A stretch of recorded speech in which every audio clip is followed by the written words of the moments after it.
এই যে রমাদান মাস আসতেছে, কত গুরুত্বপূর্ণ একটি মাস, কত ফজিলতময় একটা মাস। এই মাস ফজিলতে ভরপুর, কতগুলা ফজিলত, আলাদা একটা বয়ান করা যাবে শুধু এই মাসের ফজিলত নিয়ে। এই মাসটা হলো সিয়াম কিয়ামের মাস। এই মাসে আল্লাহ রোজা ফরজ করেছেন। আল্লাহ তাআলা বলেন, ইয়া আইয়ুহাল্লাযীনা আমানু কুতিবা আলাইকুমুস সিয়াম কামা কুতিবা আলাল্লাযীনা মিন ক্বাবলিকুম লাআল্লাকুম তাত্তাকুন। আল্লাহ রাব্বুল আলামিন বলেন, হে ঈমানদারেরা, কুতিবা আলাইকুমুস সিয়াম, তোমাদের উপরে রোজা ফরজ করা হয়েছে, যেমনি ভাবে অতীতের মানুষের উপরেও ফরজ করা হয়েছিল। এই মাস সিয়াম তথা রোজার মাস, সাথে সাথে কিয়ামের মাস, মানে এই মাসে আমরা তারাবির নামাজ আদায় করি। এই মাস কত গুরুত্বপূর্ণ মাস। এই মাস হলো কোরআন নাজিলের মাস। আল্লাহ তাআলা বলেন, শাহরু রমাদান আল্লাযী উনজিলা ফীহিল কুরআন হুদাল লিন-নাস ওয়া বাইয়িনাতিম মিনাল হুদা ওয়াল ফুরকান। এই রমাদান মাস হলো কোরআন নাজিলের মাস। আর সেই কোরআন কি? কোরআন হলো পার্থক্য, সত্য মিথ্যার মধ্যে পার্থক্য নির্ণয়কারী। কোরআন হলো ফুরকান। তাহলে এই মাস সিয়াম কিয়ামের মাস, এই মাস কোরআন নাজিলের মাস। শুধু তাই না, এই মাস কত বরকতময় মাস। এই মাসে আল্লাহর নবী বলেন, আসমানের দরজাগুলো খুলে দেওয়া হয়, রহমতের দরজাগুলো খুলে দেওয়া হয়, জান্নাতের দরজাগুলো খুলে দেওয়া হয়, জাহান্নামের দরজাগুলো বন্ধ করে দেওয়া হয়। এই মাসে শয়তানকে শিকলে আবদ্ধ করা হয়। শুধু তাই না, এই মাসে আল্লাহ তাআলা বান্দার গুনাহ মাফ করান সহজে। শুধু তাই না, এই মাসে আমল যদি ছোট করা হয়, প্রতিদান বড় দেওয়া হয়। কত অফারের মাস।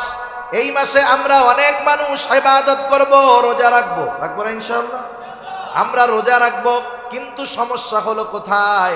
আল্লাহর রাসূল সাল্লাল্লাহু আলাইহি ওয়াসাল্লাম রোজার ব্যাপারে কত ফজিলত, রমজান মাসের ফজিলত, রোজার ফজিলত, কত ফজিলত রোজার। রাসূল আকরাম সাল্লাল্লাহু আলাইহি ওয়াসাল্লাম বলেন, আল্লাহ তাআলা বলেছেন, আস-সাওমু লি ওয়া আনা আজজি বি। নবীজি বলেন, আল্লাহ তাআলা বলেন, সওম হলো আমার জন্য, এর প্রতিদান আমি আল্লাহ নিজেই দিব। শুধু তাই না, রাসূলুল্লাহ সাল্লাল্লাহু আলাইহি ওয়াসাল্লাম আরো কত ফজিলতের কথা জানান। আল্লাহর নবী বলেন, ইন্না ফিল জান্নাতি বাবান ইউকালু লাহুর রায়্যান। নবীজি বলেন, জান্নাতের মধ্যে স্পেশাল একটা দরজা আছে, সেই দরজার নাম হলো রায়্যান। এই দরজা দিয়ে অন্য কেউ ঢুকতে পারবে না। এটা রোজাদারদের জন্য স্পেশাল দরজা, রোজাদারদের জন্য স্পেশাল দরজা।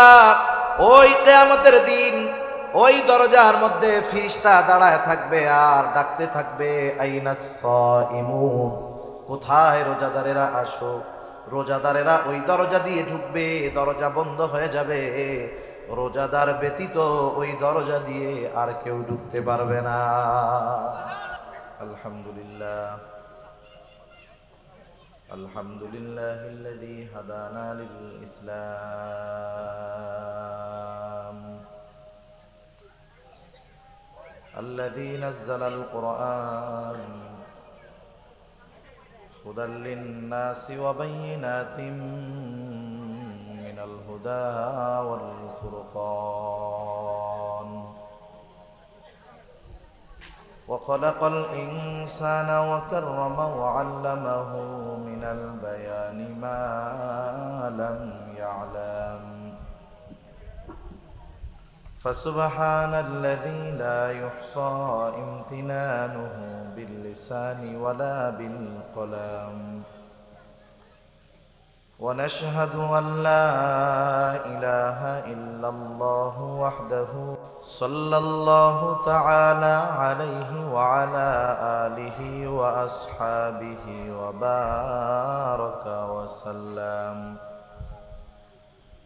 وبارك وسلم تسليما كثيرا كثيرا.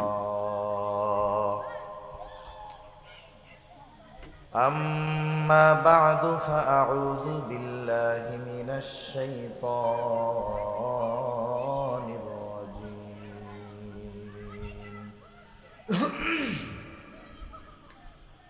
بسم الله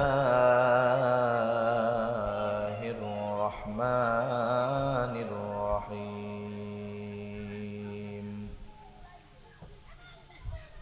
وذكر فإن الذكرى تنفع المؤمنين وقال رسول الله صلى الله عليه وسلم اتق المحارم تكن أعبد الناس وأرضى بما قسم الله لك تكن أغنى الناس وأحسن إلى جارك تكن مؤمنا وأحب للناس ما تحب لنفسك ولا تكثر الضحك فإن كثرة الضحك تميت القلب أو كما قال النبي صلى الله عليه وسلم صدق الله العلي العظيم وصدق رسوله النبي الكريم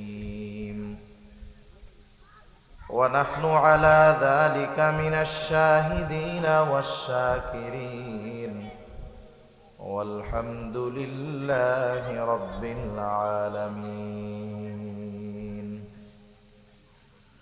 سبحانك لا علم لنا إلا ما علمتنا إنك أنت العليم الحكيم আমরা মহব্বতের সাথে জবান খুলে সবাই দুরূদ শরীফ পাঠ করি আল্লাহুম্মা সাল্লি আলা মুহাম্মাদিন ওয়া আলা আলি মুহাম্মাদ كما صليت على إبراهيم وعلى آل إبراهيم إنك حميد مجيد اللهم بارك على محمد وعلى آل محمد كما باركت على إبراهيم وعلى آل إبراهيم إنك حميد مجيد محمدا يا कर कुफर को मिटाया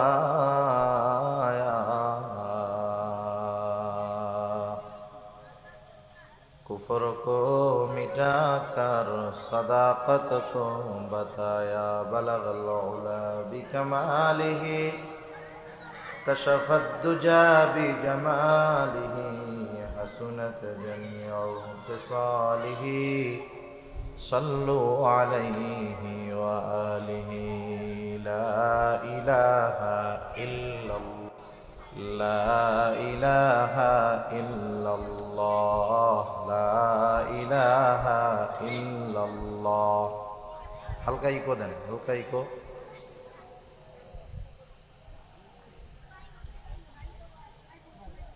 ला इलाहा इल्लल्लाह ला इलाहा इल्लल्लाह ला इलाहा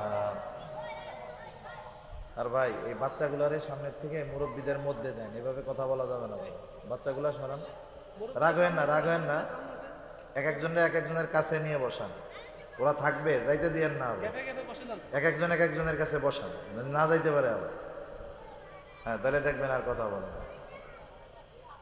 এক একজনের কাছে বসান নাই তো বাইর করে দেওয়া যাবে না বসাই এক একজনের কাছে বসান হ্যাঁ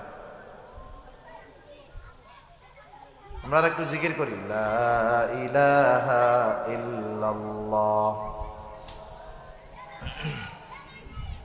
সাউন্ড মিলাইতে পারতেছেন না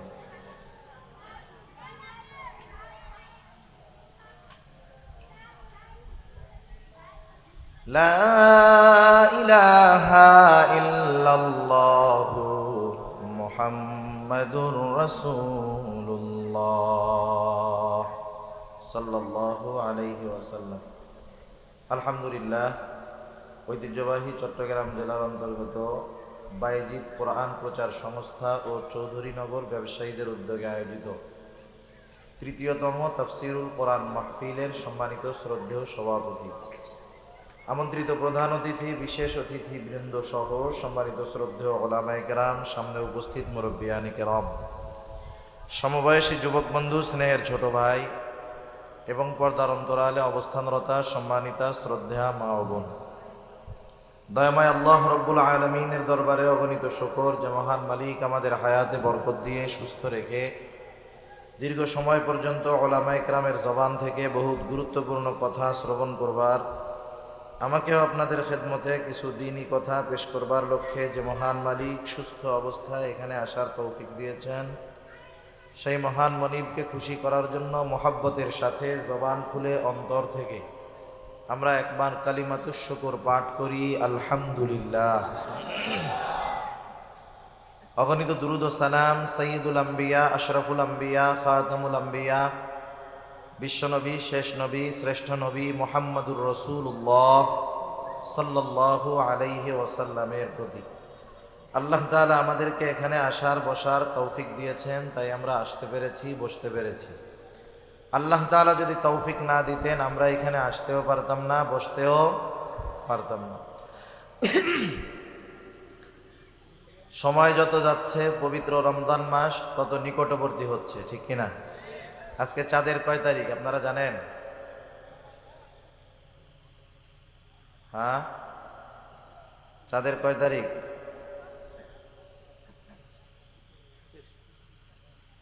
আজকে চাঁদের কয় তারিখ আমরা কেউ জানি না। 22 তারিখ। কয় তারিখ? রাসূলুল্লাহ সাল্লাল্লাহু আলাইহি ওয়াসাল্লাম বলেন, আহসু হিলাল শাবান আলি রমাদান, তোমরা রমজানের জন্য, রোজার জন্য এই চাঁদের হিসাব রাখো। আহসু হেলালা শাবান, শাবানের চাঁদের তারিখগুলা তোমরা গণনা করো, হিসাব করো। কেন? লি রমাদান, রমাদানের জন্য। আজকে ইংরেজি কয় তারিখ জানেন? হ্যাঁ, অনেকে জানলেও এখন বলবে না। আজকে 24 তারিখ। এটা যারা জানেন, এটা জানলে সোয়াবও নাই, না জানলে গোনাও নাই। কিন্তু একটা এলাকার মধ্যে যদি সব মানুষ আরবি তারিখ না জানে তাহলে সবার গুনাহগার হইতে হবে। কমপক্ষে কিছু মানুষের এটা জানা দরকার, কারণ এই তারিখগুলোর সাথে, চন্দ্র তারিখের সাথে আমাদের প্রত্যেকটা ইবাদত সম্পৃক্ত। রোজা বলেন, যাকাত বলেন, হজ বলেন, এগুলার সাথে চন্দ্র মাসের, চন্দ্র তারিখের সাথে সম্পর্ক। সৌরবর্ষের সাথে এগুলার কোনো সম্পর্ক নাই। জানাজার নামাজ ফরজে কেফায়া, কয়েকজন যদি আদায় করে এলাকার সবার পক্ষ থেকে আদায় হয়ে যায়, সবাই গোনা থেকে বেঁচে যায়। এই তারিখগুলার বিষয় এরকম, যদি সবাই, সবার পক্ষ থেকে কিছু মানুষ এটার হিসাব রাখে তাহলে সবাই মোটামুটি বেঁচে গেল। যদি কেউ নাই জানে তাইলে সবাই গোনার ভাগীদার হওয়া লাগবে। সেজন্য এই তারিখগুলো আমরা হিসাব রাখবো, আমরা গণনা করব। ঠিক আছে ইনশাআল্লাহ? আল্লাহ তাআলা তৌফিক দিক, জোরে বলি আমিন। আমি আপনাদের খেদমতে পবিত্র কোরআনুল কারীমের একটা আয়াত ও রাসূল আকরাম সাল্লাল্লাহু আলাইহি ওয়াসাল্লামের অগণিত হাদিস থেকে নসিহত মাখা একটা হাদিস আপনাদের খেদমতে পাঠ করেছি। উক্ত আয়াতে কারীমার মধ্যে আল্লাহ সুবহানাহু ওয়া তাআলা রাসূল আকরাম সাল্লাল্লাহু আলাইহি ওয়াসাল্লামকে উম্মতকে নসিহত করার জন্য, উপদেশ দেওয়ার জন্য, ওয়াজ করার জন্য আল্লাহ তাআলা আদেশ করেছেন। উম্মতকে নসিহত করার জন্য, ওয়াজ করার জন্য আল্লাহ তাআলা আদেশ করেছেন। আল্লাহ রাব্বুল আলামিন বলেন, ওয়াযাক্কির ফাইন্নায যিকরা তানফাউল মুমিনিন। আল্লাহ রাব্বুল আলামিন বলেন, নবীকে আপনি নসিহত করেন, উপদেশ দেন। কেন নসিহত করবেন, কেন উপদেশ দিবেন? আল্লাহ রাব্বুল আলামিনই বলেন, ফাইন্নায যিকরা তানফাউল মুমিনিন, কারণ ওয়াজ, নসিহাত, উপদেশ এটা হলো মুমিনের জন্য উপকারী। রাসূল আকরাম সাল্লাল্লাহু আলাইহি ওয়াসাল্লাম সেই জন্য নসিহাত করেছেন। আল্লাহ রাব্বুল আলামিন যে শুধু রাসূলুল্লাহ সাল্লাল্লাহু আলাইহি ওয়াসাল্লামকে নসিহাত করতে বলেছেন বিষয়টা এমন নয়, বরং পবিত্র কোরআনুল কারীমের মধ্যে আল্লাহ রাব্বুল আলামিন বান্দার জন্য ওয়াজ করেছেন। কোরআনুল কারীমের মধ্যে ৬৬৬৬ আয়াত, কেউ বলেন ৬৬২৩ আয়াত, আয়াতের সংখ্যা যেটাই হোক না কেন, কোরআনুল কারীমের মধ্যে ৫০০ আয়াত হলো বিধানাবলী সংক্রান্ত, বাকি ৬১০০-র উপরে আয়াত এগুলা ওয়াজ, নসিহাত, উপদেশ, বিভিন্ন রকমের ঘটনা, নবীদের ঘটনা, অতীতকালীন বিভিন্ন জাতির ঘটনা, যারা আল্লাহ তাআলার অবাধ্য হয়েছিল, এমন কিছু নাফরমান ফেরাউন, নমরুদ, হামান, কারুনের ঘটনা। আবার অতীতে যারা আল্লাহ রাব্বুল আলামিনের আদেশ মেনেছিল, এইরকম কিছু মানুষের ঘটনা, আসহাবে কাহাফের ঘটনা, আসহাবে ফিলের ঘটনা, আল্লাহ রাব্বুল আলামিন এগুলা বর্ণনা করেছেন, আমাদেরকে ওয়াজ করেছেন, নিজে তো ওয়াজ করেছেন, রাসূলুল্লাহ সাল্লাল্লাহু আলাইহি ওয়াসাল্লামকে ওয়াজ করার জন্য আদেশ করেছে। কেন ওয়াজ করার জন্য আদেশ? কারণ আল্লাহ তাআলা বলেন ফাইন্নায যিকরা তানফাউল মুমিনিন, কারণ ওয়াজ, নসিহত, উপদেশ এটা হলো মুমিনের জন্য উপকারী। নবীজির ওয়াজ, নসিহত যারা শুনবে, আমল করবে, ওই মানুষগুলার জন্য সবচেয়ে বড় উপকার, তারা জাহান্নাম থেকে বেঁচে জান্নাতের বাসিন্দা হয়ে যাবে। আল্লাহ তাআলা ওয়াজ করেছেন, নবীকেও আল্লাহ তাআলা ওয়াজ করার আদেশ দিয়েছেন। সেজন্য ওয়াজ করা এটা গুরুত্বপূর্ণ একটা কাজ, নবীওয়ালা কাজ। আর যারা ওয়াজ শুনে, নবীজি ওয়াজ করেছেন সাহাবাদের সামনে। কাদের সামনে? সাহাবাদের সামনে। ওয়াজ শোনাও এটা সাহাবাওয়ালা কাজ। সেজন্য এই দামি কাজটা আমাদেরকে আল্লাহ তাআলা ইখলাসের সাথে আমলের নিয়তে করার তৌফিক দান করুক। আরো জোরে বলি আমিন। আমি আপনাদের খেদমতে নবীজির নসিহত মাখা একটা হাদিস পাঠ করেছি। এই হাদিসের মধ্যে একটা মানুষ, এখানে আমরা যারা আছি সবাই তো মুসলমান নাকি, ইমানদার, তাই না? অন্য ধর্মের যদি কেউ থাকে তাদের জন্য এখানে বসার সুযোগ আছে, তারাও বসতে পারবে, তারাও শুনতে পারবে। কারণ আল্লাহ তাআলা কোরআনের মধ্যে শুধু মুমিনদের জন্য পথ নির্দেশিকা রাখেন নাই, আল্লাহ তাআলা আরেক জায়গায় বলেছেন কোরআন হলো হুদাল লিন্নাস। সুবহানাল্লাহ। কারণ আমরা হুদাল লিন্নাস, সব মানুষের জন্য হেদায়াত। দুনিয়াতে অনেক কাফের, মুশরিক কোরআনের বিরোধিতা করত, কিন্তু কোরআন শুনে, কোরআন তিলাওয়াত শুনে ইসলামের বড় বড় শত্রুরাও কোরআনের মাধুর্যতায় ইসলামের পথে চলে এসেছে। ঠিক কিনা বলুন? এরকম অনেক মানুষ আছে যাদের হেদায়াত পাওয়ার অন্যতম কারণ হয়েছে কোরআনুল কারীম। সেজন্য সবাই শুনতে পারে, কোনো অসুবিধা নেই। রাসূলুল্লাহ সাল্লাল্লাহু আলাইহি ওয়াসাল্লাম যেই নসিহতগুলা করেছেন, এই নসিহতগুলা খুব গুরুত্বপূর্ণ নসিহত। যেই হাদিসটা আমি আপনাদের খেদমতে পাঠ করেছি, উক্ত হাদিসের মধ্যে আমরা যদি মানুষের মধ্যে সবচাইতে বড় আবেদ হতে চাই, আবেদ বুঝেন তো? আবেদ হলো সে যে বেশি বেশি ইবাদত করে। আমরা আবেদ কাকে বলি? নামাজ পড়ে, রোজা রাখে, যথাসময়ে সব হুকুম আহকাম মেনে চলে, অতিরিক্ত ইবাদতগুলা করে, নফল ইবাদত করে, নফল রোজা রাখে, তাসবিহ তাহলিল সব সময় পাঠ করে। আমরা লোকটাকে বলি লোকটা বড় ইবাদত গুজার, লোকটা বড় আবেদ। ঠিক কিনা বলেন? আমরা যারা মুমিন, আমরা সবাই মানুষের মধ্যে সবচাইতে বড় আবেদ হতে চাই কি চাই না? তাহলে সবচাইতে বড় আবেদ হতে হলে কি করণীয় নবীজি এখানে বলে দিয়েছেন। এরপরে রাসূলুল্লাহ সাল্লাল্লাহু আলাইহি ওয়াসাল্লাম বলেছেন, সবাই ধনী হতে চায়, কেউ গরিব থাকতে চায় না। কেউ চায় না যে আমি গরিব থাকি, অন্যের মুখাপেক্ষী হই। কেউ কি চায়? আল্লাহ রাসূল জানায় দিয়েছেন কেমন করে একটা মানুষ মানুষের মধ্যে সবচাইতে বেশি ধনী হতে পারে। সুবহানাল্লাহ। বড় আবেদ হওয়ার পদ্ধতি নবী বলে দিয়েছেন, বড় ধনী হওয়ার পদ্ধতি নবী বলে দিয়েছেন, প্রকৃত মুসলমান কিভাবে হওয়া যাবে এটার পদ্ধতি নবী বলে দিয়েছেন। সাথে সাথে প্রকৃত মুমিন কিভাবে হওয়া যাবে রাসূলুল্লাহ সাল্লাল্লাহু আলাইহি ওয়াসাল্লাম এটাও বলে দিয়েছেন। এখন বলেন, আমরা বড় আবেদ হতে চাই, ধনী হতে চাই, প্রকৃত মুমিন এবং মুসলমান হতে চাই? কারা চাই? একটু হাত উঁচা করি তো। নারায়ে তাকবীর। আরে আওয়াজ হলো না। নারায়ে তাকবীর।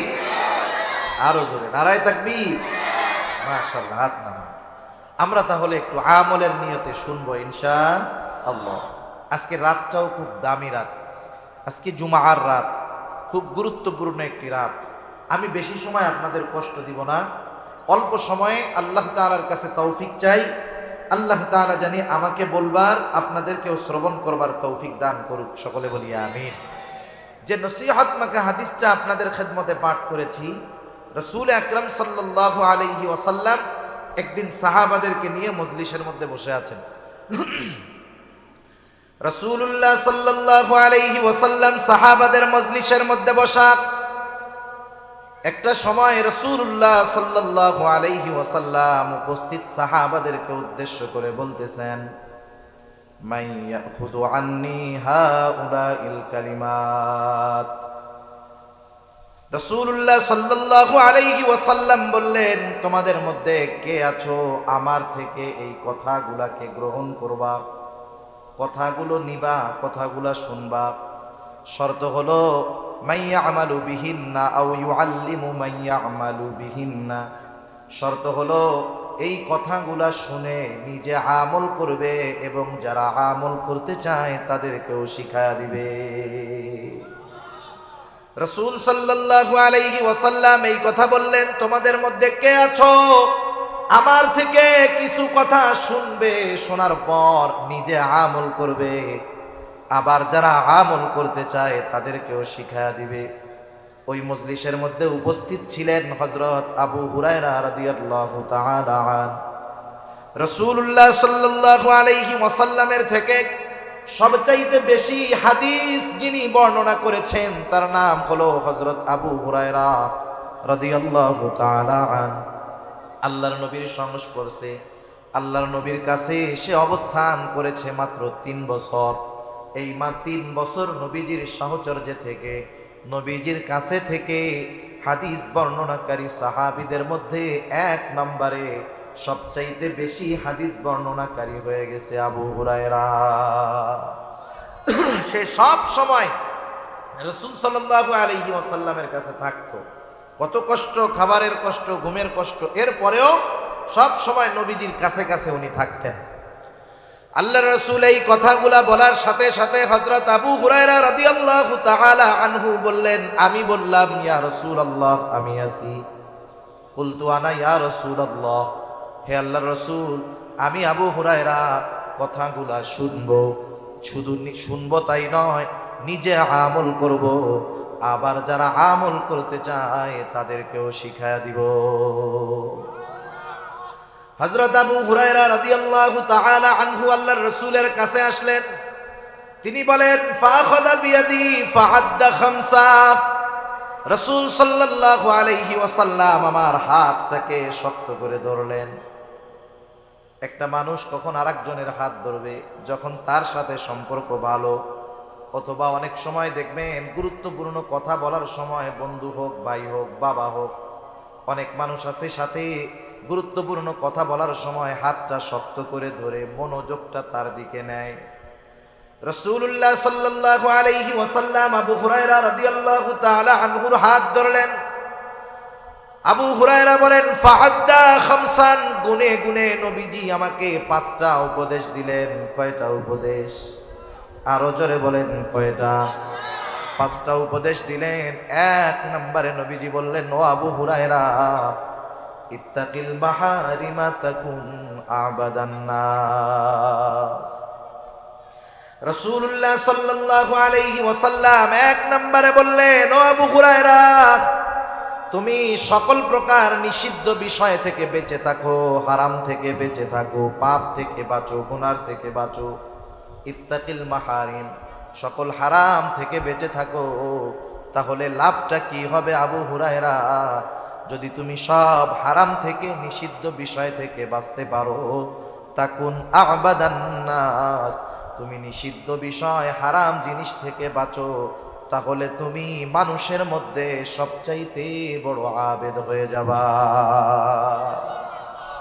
আর আমরা আবেদ কাকে বলি? যে নামাজ পড়ে, রোজা রাখে, তাহাজ্জুদ পড়ে, আওয়াবিন পড়ে, ইশরাক পড়ে, তাসবিহ তাহলিল পড়ে, সব নফল ইবাদত করে। আমরা মনে করি তারা আবেদ। এগুলা করার জন্য যে অনুৎসাহিত করা হচ্ছে তা না। সমস্যাটা কোথায় একটু বুঝেন। এগুলাও করে আবার গুনাহও করে লোক আছে না নাই?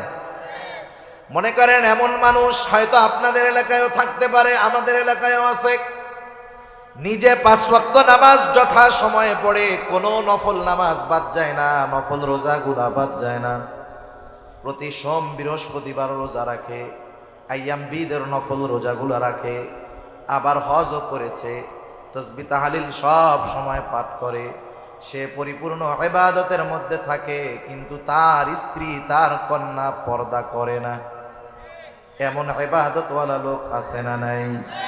মনে রাখতে হবে, এই লোকটা যদিও ইবাদত করতেছে কিন্তু গুনাহ ছাড়তে পারে নাই, পরিবারকে গুনাহ থেকে বিরত রাখতে পারে নাই, প্রকৃত পক্ষে লোকটা আবেদ হতে পারে না।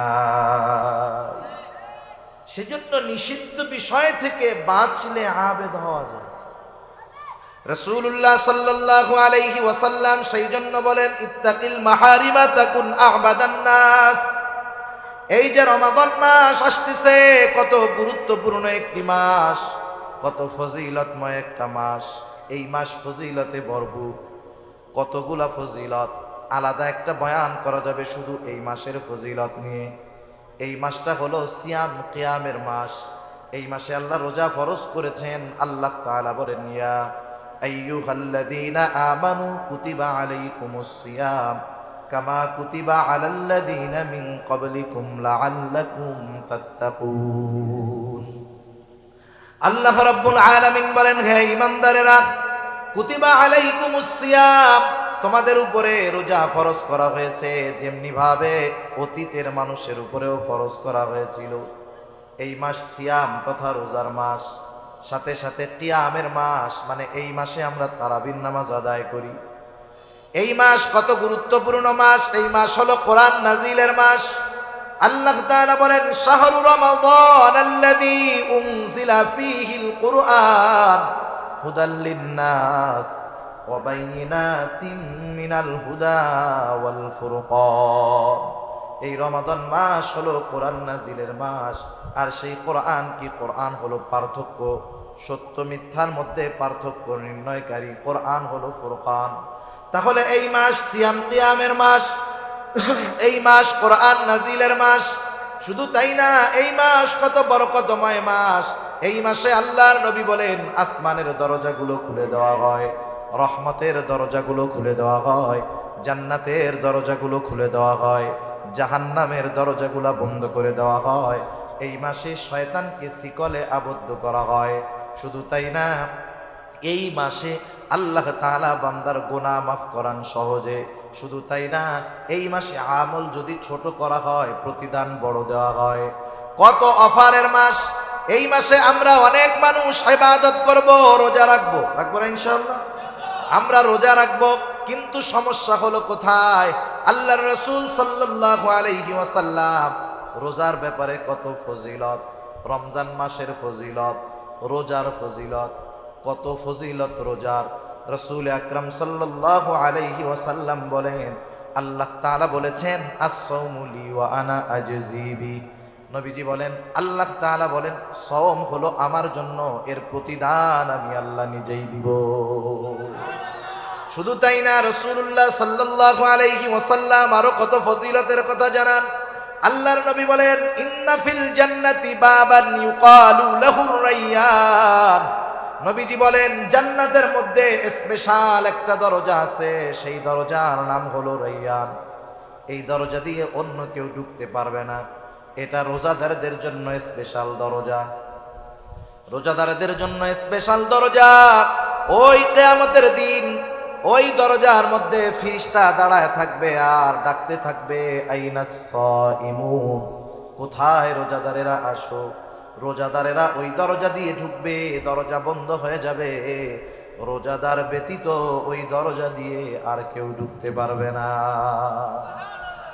শুধু তাই না, রাসূল আকরাম সাল্লাল্লাহু আলাইহি ওয়াসাল্লাম আর হাদিসের মধ্যে বলেন, আল্লাহ রাব্বুল আলামিনের নবী জানায় দেন, আস-সাওমু জুন্নাতুন, সাওম হলো ঢাল স্বরূপ।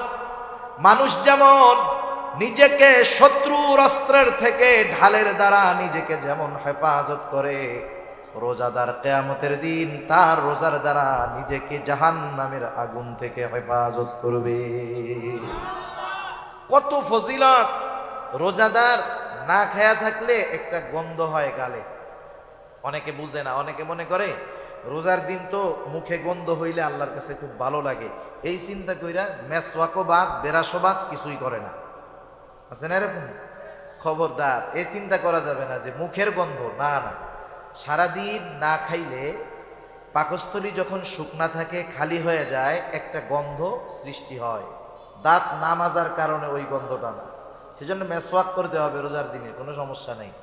ওই পাকস্থলী খালি থাকার কারণে একটা গন্ধ হয়। যেমন আপনি যখন বাড়িতে যান বা গ্রামের বাড়িতে যান বা বাসা থেকে অনেক দিনের জন্য বের হন, বাসা ধুয়ে মুছে পরিষ্কার করে রেখে যাওয়ার পরেও 2-3 সপ্তাহ পরে যখন বাসায় আসেন, একটা গন্ধ সৃষ্টি হয়, নাকে পাওয়া যায়, ঠিক কিনা বলেন? ওই রকম পাকস্থলীতে যখন খাবার যায় না, শুকনা থাকে, একটা গন্ধ বের হয়। রাসূলুল্লাহ সাল্লাল্লাহু আলাইহি ওয়াসাল্লাম বলেন, লা খুলুফু ফামিস সাইমি আতয়াবু ইনদাল্লাহি মির রিহিল মিস্ক। নবীজি বলেন, রোজাদার রোজা রাখার কারণে, না খাওয়ার কারণে যেই গন্ধ হয়, মুখের মধ্যে যেই গন্ধ সৃষ্টি হয়, নবীজি বলেন ওই গন্ধটা আল্লাহ তাআলার কাছে মিশক আম্বরের চাইতেও বেশি প্রিয়। লা খুলুফু ফামিস সাইমি আতয়াবু ইনদাল্লাহি মির রিহিল মিস্ক। রোজার আরো আরো ফজিলত আছে, অভাব নাই ফজিলতের। এই যে রোজাটা যে আমরা রাখবো, সমস্যা হলো কি জানেন? আমরা রোজাটাকে মনে করি যে রোজা না খায়া থাকার নাম। সেহরি খাইলাম, সারাদিন যা খুশি করলাম, খালি খাইলে আর পান না করলে হলো, আর ইফতারির সময় ইফতার করলাম, আমি রোজাদার না। সম, সম আরবি, রোজা ফার্সি। সম শব্দের অর্থ হলো আল ইমসাকু আনিশ শাই, কিছু জিনিস থেকে বিরত থাকা, খাওয়া, স্ত্রীর কাছে যাওয়া, পান করা, এগুলা থেকে বিরত থাকা। সাথে সাথে আরো কিছু বিষয় থেকে বিরত থাকতে হবে। নবীজি এক হাদিসের মধ্যে বলেন, কারো রোজা হয় শুধু না খেয়ে থাকার নামান্তর। তারা সারাটা দিন না খেয়ে থাকে, এটাই হয়, বাকি কিছু হয় না। কারণ কি? কারণ ওই আল্লাহর বান্দা না খেয়ে আছে, রোজাও আছে, আবার মিথ্যা কথা বলতেছে, গুনাহ করতেছে, চোখের গুনাহ করতেছে, হাতের গুনাহ করতেছে, জবানের গুনাহ করতেছে, অন্যর হক নষ্ট করতেছে। রোজার মধ্যে সময় কাটে না, মোবাইলে গেমস খেলা কাটাইতেছে, সিনেমা দেখে সময় কাটাইতেছে। আল্লাহর কসম, যার রোজাটা হবে সাথে গুনাহ থাকবে, তার রোজা তাকে জাহান্নামের আগুন থেকে বাঁচাবে না। তার রোজা তাকে জাহান্নামের আগুন থেকে বাঁচাতে পারবে না। এজন্য নবীজি বলেন, কারো রোজা হয় না খেয়ে থাকার নামান্তর, এর দ্বারা কোনো মতে ফরজ আদায় হয়ে যায়, কিন্তু এক্সট্রা ফজিলত পাওয়া যায় না। মনে করেন 100-র মধ্যে 33 পাইলে পাস। কত পাইলে পাস? 33 পাইলে পাস। একজন 100-তে পাইছে 33, আর একজন পাইছে 100-তে 90। দুইজনেরই প্রাথমিক ফলাফল পাস, দুজনেরটাই কি পাস। একজন কোনো মতে পাস, আর একজন ভালো মতো পাস। একজন কোনো মতে পাস, আর একজন ভালো মতো পাস। বলেন তো, কোনো মতো পাস নিয়ে, মোটামুটি ফেলের পরে কোনো মতে পাস নিয়ে কোনো ভার্সিটিতে অ্যাডমিশন নেওয়া যাবে? ফর্মই তো তোলা যাবে না। এই বেটাও পাস, সেজন্য যে গোল্ডেন এ প্লাস পেয়েছে, ও সারা বাংলাদেশের যে কোনো ভার্সিটির ফর্ম উঠাতে পারবে, যে কোনো জায়গায় অ্যাপ্লাই করতে পারবে, ভর্তি পরীক্ষা দিতে পারবে। কিন্তু যে কোনো মতে পাস, সে কোনো মতে ঠেলা ঠুইলা মান সম্মান বাঁচাইছে, এই আর কি। এই পাশের দ্বারা চাকরি, ভালো জায়গায় ভর্তি, এটা অসম্ভব, ঠিক কিনা বলুন? ওই রকম ভাবে যে না খায়া থাকে, তারটা কোনো মতে রোজা হয়, কিন্তু ওই রোজার দ্বারা আল্লাহর থেকে প্রতিদান পাওয়া যায় না, জাহান্নামের আগুন থেকে ওই রোজা তাকে রক্ষা করতে পারে না। এজন্য যেহেতু আমরা কষ্ট করে রোজা রাখবো, রাতের বেলা তারাবি আদায় করব, আমরা প্রত্যেকেই সচেষ্ট থাকব। আমার না খেয়ে থাকা হবে একটা রোজা, আর সারাদিন গুনাহ অপরাধ অন্যায় থেকে বাঁচার মাধ্যমে হবে আর একটা রোজা। সেজন্য আমরা বিরত রাখবো নিজেদের জবান, চোখ, সকল প্রকার গান বাদ্য গুনাহ থেকে। ওই সময় তো করবোই, সব সময়ের জন্য সবগুলা ছাড়বো, কিন্তু ওই সময়ের জন্য স্পেশালভাবে ত্যাগ করার অভ্যাস করব। কারণ কি? কারণ রোজা আমাদেরকে আত্মসংযমের শিক্ষা দিবে, রোজা আমাদেরকে গুনাহমুক্ত জিন্দেগি গঠনের শিক্ষা দিবে। ওই কথাই নবীজি বলতেছেন, ও আবু হুরায়রা, ইবাদত করে কেউ আবেদ হতে পারে না যদি সাথে সে গুনাহ করে। তুমি ইবাদত করবা, গুনাহগুলো আগে ছাড়ো।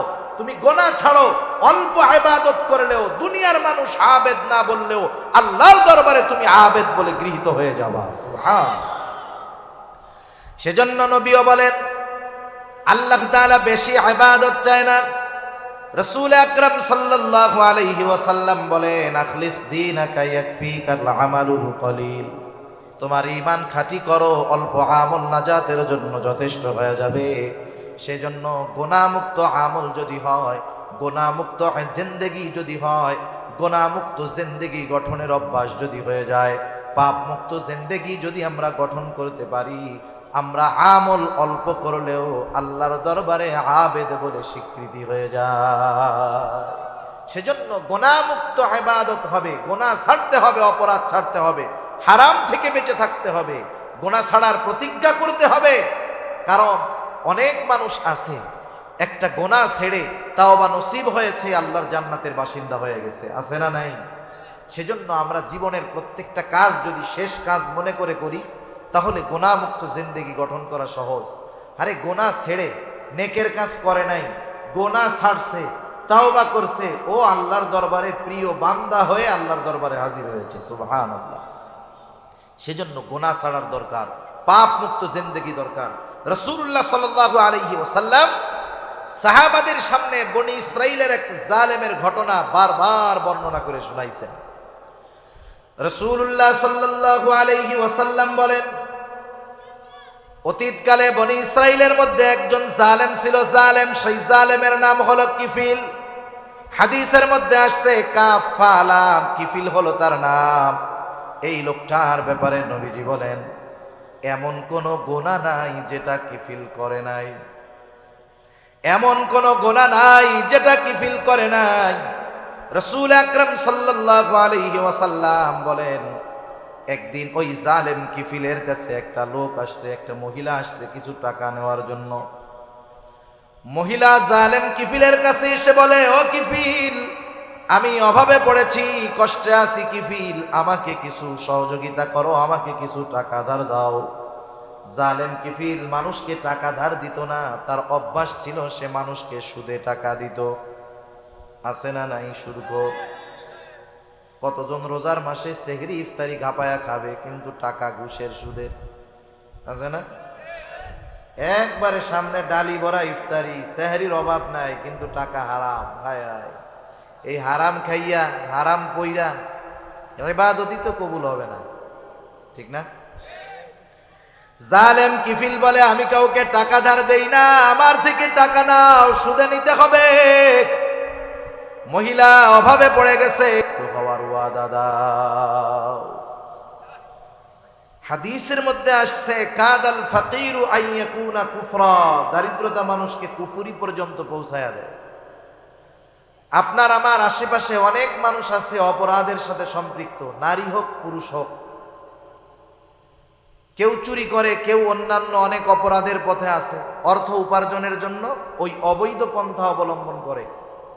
আপনি একটু নিরিবিলি তাকে ডাক দিয়ে জিজ্ঞাসা করবেন যে, তুমি যে চুরি করতেছো, এই লাইনে আসছো, এটা কি ভালো কাজ? কেন আসছো? অধিকাংশ মানুষের উত্তর একটাই হবে আমার মনে হয়, যে এই পথে আমার আসার কারণ হলো আমার অভাব। আমি অভাবের কারণে চুরি করি, অভাবের কারণে ছিনতাই করি। একটা সময় আস্তে আস্তে সে কি হবে? চোর থেকে ডাকাত হবে, খুনি হবে, সন্ত্রাসী হবে, ঠিক কিনা বলেন? এখন এখানে আমাদের কিছু সামাজিক দায়বদ্ধতা আছে, শহরে হোক গ্রামে হোক। আমি যখন দেখব আমার কোনো প্রতিবেশী অভাবের কারণে তার স্বভাব নষ্ট হচ্ছে, গোনার পথে যাচ্ছে, ছেলে হোক, মেয়ে হোক, পুরুষ হোক, নারী হোক, তখন তার প্রতিবেশী হিসাবে আমার দায়িত্ব হলো, আমি যদি সামর্থ্যবান হই, আমার আশেপাশে বন্ধু বান্ধব যদি সামর্থ্যবান থাকে, আমাদের উচিত হবে তাকে সহযোগিতা করা, গুনার থেকে ফেরানো। কারণ ওই ছেলেটা চুরি করেছে, আপনি যদি তাকে মামলা দিয়ে জেলে দেন, ও জেলের মধ্যে গিয়ে তো আর আল্লাহর ওলিদের সাথে থাকবে না। ও চুরি ডাকাতি করছে, ওদেরকে চোর ডাকাতদের সাথেই রাখবে। ওইখানে গিয়ে চুরির দায়ে জেলে গিয়ে ডাকাতি শিখে আসবে, এরপরে আইসা ডাকাতি করবে। যারা ওকে জেলে দিয়েছে তাদের বাড়িতে ডাকাতি করবে, খুনিদের সাথে থেকে খুন কিভাবে করতে হয় শিখে আসবে। ওই পরিস্থিতি হওয়ার আগে আপনারা 10 জন, 20 জন, 30 জন, 40 জন মিলে আপনারা কিছু টাকা দিয়ে 200, 500, 100 টাকা দিয়ে একটা রিক্সা কিনে দেন না। এরপরে ওরে বলেন যে এই যে 10,000, 20,000 টাকা দিয়ে তোর একটা রিক্সা কিনে দিলাম, তুই রিক্সা চালায় খা, তুমি গোনার পথে যাইস না। একটু আবেগ নিয়ে বলেন, দরদ নিয়ে বলেন। এই ছোট একটু সামাজিক কাজ, সমাজের কর্ম, 10 জনে মিলে একটু সহযোগিতা একটা মানুষকে পাপের থেকে ফেরাতে পারে, ঠিক কিনা বলেন? একটা পরিবারের খাবারের ব্যবস্থা করতে পারে। সেজন্য এই বিষয়গুলো আমাদের খেয়াল রাখার দরকার। কারণ কি জানেন? কারণ আমি সামর্থ্যবান মানুষ, আমাকে আল্লাহ তাআলা ক্ষমতা দিয়েছে, আমি খেতে পারি, আর একজনকে খাওয়াতে পারি। আমার কোনো প্রতিবেশী যদি অপরাধ করে, গুনাহ করে, কিয়ামতের দিন যদি আল্লাহর দরবারে সে আসামির কাঠগড়ায় যায়, সে একা ওই কাঠগড়ায় দাঁড়াবে না। আমি সামর্থ্য থাকার পরেও তাকে সহযোগিতা না করার কারণে ওই অপরাধীর সাথে আমাকেও আল্লাহর আদালতে অপরাধীর সাথে দাঁড়াতে হবে, ঠিক কিনা বলুন? সেজন্য হাদিসের মধ্যে আসছে, কিয়ামতের দিন আল্লাহ রাব্বুল আলামিন একদল মানুষকে বলবে, শোনো, আমি অভুক্ত ছিলাম, দুনিয়াতে তোমরা আমাকে খানা দাও নাই। আমি পিপাসিত ছিলাম, আমাকে তোমরা পানি দাও নাই। আমি বস্ত্রহীন ছিলাম, বস্ত্র দাও নাই। মানুষরা বলবে, আল্লাহ, আপনার তো এগুলার কোনো কিছুর প্রয়োজন নাই, আপনি কারো মুখাপেক্ষী নয়, এগুলার মুখাপেক্ষী নয়। আপনাকে যদি পাইতাম অবশ্যই দিতাম। তখন আল্লাহ তাআলা বলবে, ও আমার গোলাম, তোমার প্রতিবেশী অভুক্ত ছিল, তাকে তুমি খানা দাও নাই। বস্ত্রহীন ছিল, বস্ত্র দাও নাই। পিপাসিত ছিল, পানি দাও নাই। চিকিৎসার দরকার ছিল, তুমি চিকিৎসা করাও নাই। অথচ তুমি সামর্থ্যবান ছিলা, তুমি যদি তোমার প্রতিবেশীকে সাহায্য সহযোগিতা করতা, ওইটা আমি আল্লাহ পেয়ে যাইতাম। সেজন্য কোনো প্রতিবেশী যদি অভাবগ্রস্ত থাকে, সেটা খেয়াল রাখার দায়িত্ব আমাদের। যাই হোক, এইবার জালেম কিফিলের শর্ত মহিলা মেনে নিল। অভাবের কারণে, প্রয়োজনের কাছে হেরে গেল মহিলা। জালেম কিফিলের শর্ত মেনে নিল। নির্ধারিত দিনে জালেম কিফিল মহিলার কাছে হাজির। একেবারে দরজা জানালা আটকানো, কেউ বাধা দেওয়ার নাই। জালেম কিফিল সে তার কর্ম করার জন্য প্রস্তুতি নিচ্ছে, আর মহিলা থরথর করে কাঁপতেছে। মহিলার দেহটা থরথর করে কাঁপতেছে। কিফিল মহিলার অবস্থা দেখে বলে, ও মহিলা, তুমি কাঁপো কেন? আমি তো তোমাকে জোর করি নাই, তুমি নিজে আমার শর্ত মেনে নিয়ে টাকা নিয়েছো, আমি তোমার উপরে কোনো প্রেসার ক্রিয়েট করি নাই। এইবার মহিলা বলতেছে, ও কিফিল, আমি তো কোনোদিন এই গুনাহ করি নাই, পাপের সাথে জড়াই নাই। ও কিফিল, আমার তো বড় ভয় হয়। ও কিফিল, তোমার সাথে জেনা করার পর আমি না জানি যদি মারা যাই, তাহলে কিয়ামতের দিন আল্লাহ রাব্বুল আলামিনের দরবারে আমি জেনাকারদের কাতারে আমাকে দাঁড়াতে হবে। আমি কান্না করতেছি আল্লাহর ভয়। কার ভয়? জোরে বলেন, কার ভয়? আল্লাহ তাআলার ভয়। জালেম কিফিলের একটা কথায় হয়তো অন্তরের পরিবর্তন চলে আসছে। সে হয়তো চিন্তা করছে, দেখো, আমি জীবনে কোন গুনাহ নাই করলাম না, অথচ মহিলা একটা গুনাহ করবে, তাও ইচ্ছা করে নয়, বাধ্য হইতেছে করতে, তাই তার এত ভয়। আর আমার জিন্দেগি তো গুনাহ ছাড়া কিছু নাই। তার মধ্যে তাওবার অনুভূতি, তাওবার অনুশোচনা জাগ্রত হলো। গুনার থেকে ফিরলো, তাওবা করলো। মহিলাকে টাকাগুলা দিয়া কাপড় পরে বলতেছে, ও মহিলা, তোমাকে টাকাগুলো আমি সদকা করে দিলাম। 60 দিরহাম ধার নিয়েছিল, সদকা করে দিলাম। আর শুনে রাখো, আজকে থেকে আমি আর কোনো গুনাহ করব না, পাপ করব না। জালেম কিফিল তওবা করে বাড়িতে চলে গেল। ঘটনাক্রমে রাতের বেলায় দুনিয়া থেকে চলে গেল জালেম কিফিল। এলাকায় যদি কোনো জালেম মারা যায়, যার অত্যাচার জুলুমে এলাকার মানুষ নির্যাতিত, নিষ্পেষিত, নিপীড়িত, এরকম কিছু জালেম কিছু কিছু এলাকায় আছে না নাই? ও পয়সা থাকলে ওরে জোরে সালাম দেয় ভয়ে। মানুষকে সম্মান কয়েক কারণে করে, একটা করে তার ব্যক্তিত্বের কারণে, আর একটা করে তার ভয়ে, ঠিক না? মনে করেন অনেক সময় আপনারা মুরব্বীদেরকে সালাম দেন, দুর্বল মানুষ, কেন সালাম দেন? সম্মানের কারণে। ওলামায়ে কেরাম সম্মান করেন, সালাম দেন সম্মানের কারণে। অনেক সময় কাল্লু মস্তানরেও সালাম দেন, দেন না? কেন দেন? ভয়ে, না জানি সালাম না দিলে কোন সময় কি করে বসে, তা ঠিক আছে। সেজন্য মানুষ জালেমদেরকেও সম্মান করে ভয়ে। ওই ধরনের কোন জালেম যদি মারা যায়, অনেক মানুষ মারা গেলে দোয়া পড়ে ইন্না লিল্লাহ, কিন্তু ওই ধরনের কোন জালেম মারা গেলে মুখে ইন্না লিল্লাহ, অন্তরে বলে আলহামদুলিল্লাহ, ঠিক কিনা বলো? জালেম কিফিল মারা গেছে, এলাকার মধ্যে খবর ছড়ায় গেছে কিফিল মারা গেছে, এলাকার মানুষ খুশি, কিন্তু কিফিল তো গত রাত্রে তওবা করছে। হাদিসের মধ্যে আসছে আল্লাহ রাব্বুল আলামিন কিফিলের দরজার মধ্যে কুদরতি ভাবে লিখে দিয়েছে, তোমরা কিফিলকে জালেম বলো না, কিফিল তওবা করেছে, আমি আল্লাহ কিফিলের গুনাহগুলা ক্ষমা করে দিয়েছি। তাহলে দেখেন, গুনাহ ছাড়ার মাধ্যমে আল্লাহর বন্ধু হওয়া যায়, আল্লাহর ওলি হওয়া যায়, বড় আবিদ হওয়া যায়।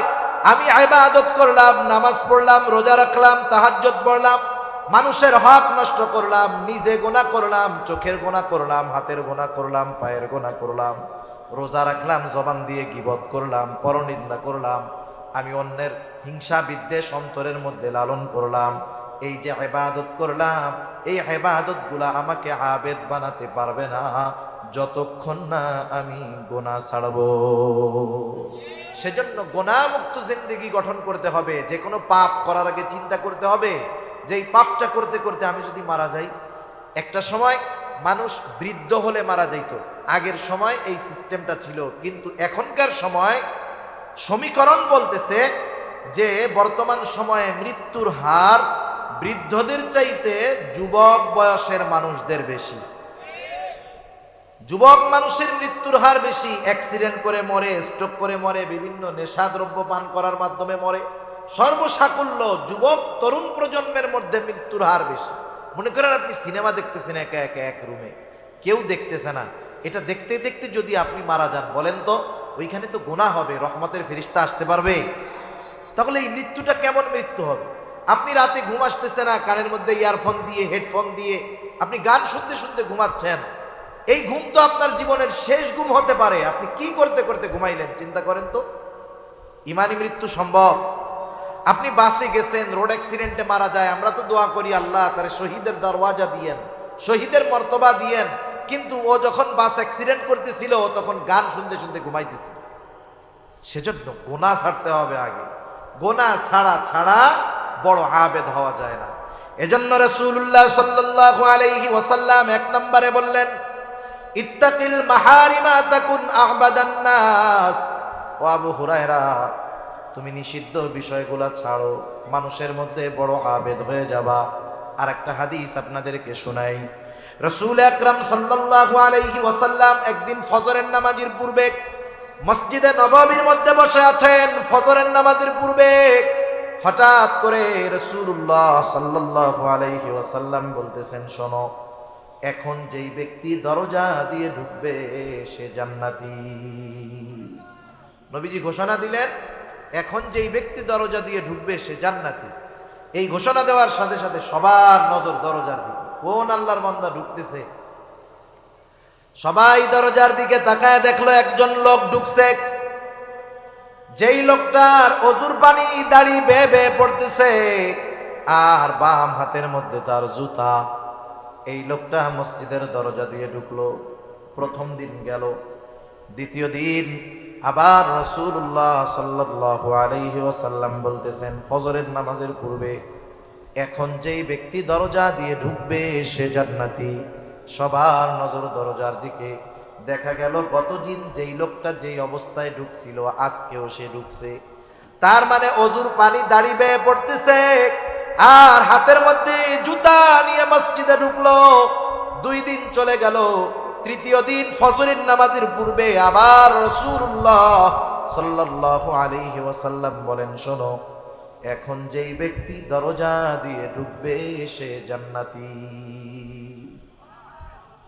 আবার তাকায় দেখে সবাই, গত 2 দিন যে ঢুকছে আজকেও সে। এক লোকের ব্যাপারে নবীজির ঘোষণা পরপর 3 দিন যে লোকটা জান্নাতি, এই লোকটা যে জান্নাতি কোনো সন্দেহ আছে?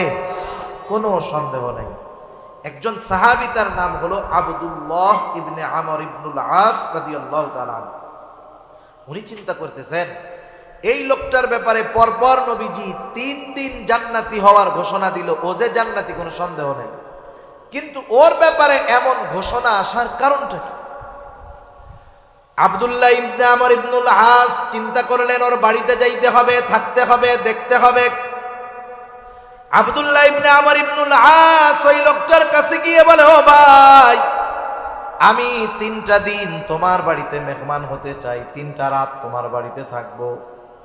আমার খাবার টাবার কোনো কিছুর দরকার নাই, শুধু আমি 3টা রাত এশা থেকে ফজর তোমার বাড়িতে অবস্থান করব। লোকটা বলে, ঠিক আছে, কোনো অসুবিধা নাই। এইবার এশার নামাজ পড়ে 2 জন একসাথে বাড়িতে চলে গেল। স্বাভাবিক আল্লাহওয়ালা বুজুর্গ যারা, বড় আবেদ যারা, তারা রাতের নিরিবিলি সময়টাকে আল্লাহ তাআলাকে বেশি ডাকে, ঠিক কিনা বলেন? এইবার ওই লোকটা অপেক্ষা করতেছে, আব্দুল্লাহ ইবনে আমর ইবনুল আস অপেক্ষা করতেছে যে লোকটা কখন ঘুম থেকে উঠবে আর তার স্পেশাল আমলগুলা শুরু করে দিবে। অপেক্ষায় আছে, সারা রাত জেগে থাকলো আব্দুল্লাহ ইবনে আমর ইবনুল আস, কিন্তু লোকটার ঘুম থেকে উঠার নামে কোনো খবর নাই। ফজরের আজান দিল আর ঘুম থেকে উঠলো। প্রথম দিন সারা রাত জেগে থাকলো, কিন্তু কোনো আমল দেখলো না। দ্বিতীয় দিন রাত আবার চিন্তা করতেছে, আজকে বুঝি কিছু আমল করতে পারে, হয়তো গতকাল কোনো কারণে ঘুম থেকে উঠতে পারে নাই। আবার সারা রাত সজাগ, এশার নামাজ পড়ে ঘুমায়, ফজরের নামাজে উঠে। চিন্তা করলো 2টা দিন চলে গেল, রাতে তো ঘুম থেকেই উঠলো না। এইবার তৃতীয় দিন অপেক্ষমান, সারা রাত সজাগ, আল্লাহর বান্দা আজকেও এশার নামাজ পড়ে ঘুমায়। এশার আজান না ফজরের আজান দিল আর ঘুম থেকে উঠলো। 3 দিন সারা রাত জায়গা থেকে দেখলো কোনো আমল নাই। কি করলো সারা রাত? কিছুই না, খালি ঘুমাইছে। আব্দুল্লাহ ইবনে আমর ইবনুল আস রাদিয়াল্লাহু তাআলা আনহু উনার কৌতূহল আর দমন করে রাখতে পারেন নাই। এইবার লোকটাকে জিজ্ঞাসা করতেছে, ও ভাই, আমি পরপর 3টা রাত তোমার বাড়িতে অবস্থান করার কারণ হলো, আল্লাহর নবী, আমি তোমার বাড়িতে যেই 3 দিন অবস্থান করলাম তার আগের 3টা দিন ফজরের নামাজের পূর্বে তোমার ব্যাপারে জান্নাতি হওয়ার ঘোষণা দিয়েছেন। আমি একটু দেখতে চেয়েছিলাম তুমি কোন স্পেশাল আমল করো, যার কারণে আল্লাহর নবী তোমার ব্যাপারে জান্নাতের সুসংবাদ দিয়ে দিলেন। এই স্পেশাল আমলটা দেখার জন্য আসলাম, কিন্তু তুমি তো এশার নামাজ পড়ে ঘুমাও আর ফজরের আজান দিলে উঠো, কারণটা কি? এইবার লোকটা বলে, শোনো ভাই, রাসূলুল্লাহ সাল্লাল্লাহু আলাইহি ওয়াসাল্লাম যদি আমার ব্যাপারে এমনটা বলে থাকেন তো আলহামদুলিল্লাহ। তুমি যে আশায় রাত্রি যাপন করেছো যে আমি কোনো স্পেশাল আমল করি নাকি, তুমি শুধু শুধু রাত জেগেছো। তুমি আমাকে ওই 3 দিন যেমনটা দেখেছো, প্রতিটা দিন আমার এমনভাবেই কেটে যায়। তার মানে আমি রাত্রে জাগিও না, কোনো নফল ইবাদত করি না। যারা করে, অভ্যাস আছে যারা করেন, বাদ দিবেন না, এটা আমি অন্য জিনিসের জন্য বলতেছি। এখন দেখেন, তাহলে তুমি কোন আমলের কারণে এমন হয়েছে? বলে, হ্যাঁ, আমার একটা জিনিস মনে হয় এটার জন্য হতে পারে। আমি 5 ওয়াক্ত নামাজ পড়ি, 5 ওয়াক্ত নামাজ পড়ি, হারাম হালাল বেঁচে চলি, অন্যের হক নষ্ট করি না। যতটুকু ফরজ ওয়াজিব সুন্নাত আছে এইটুকু করি। বলেন, ফরজ ওয়াজিব সুন্নাত, সুন্নাতে মুআক্কাদা, এটা একটা মুমিনের জন্য স্বাভাবিক কর্ম, ঠিক কিনা বলেন? নামাজ পড়া এটা স্পেশাল কোনো ক্রেডিট না। আমি নামাজ পড়ি, নামাজি, এটা কোনো ক্রেডিট না।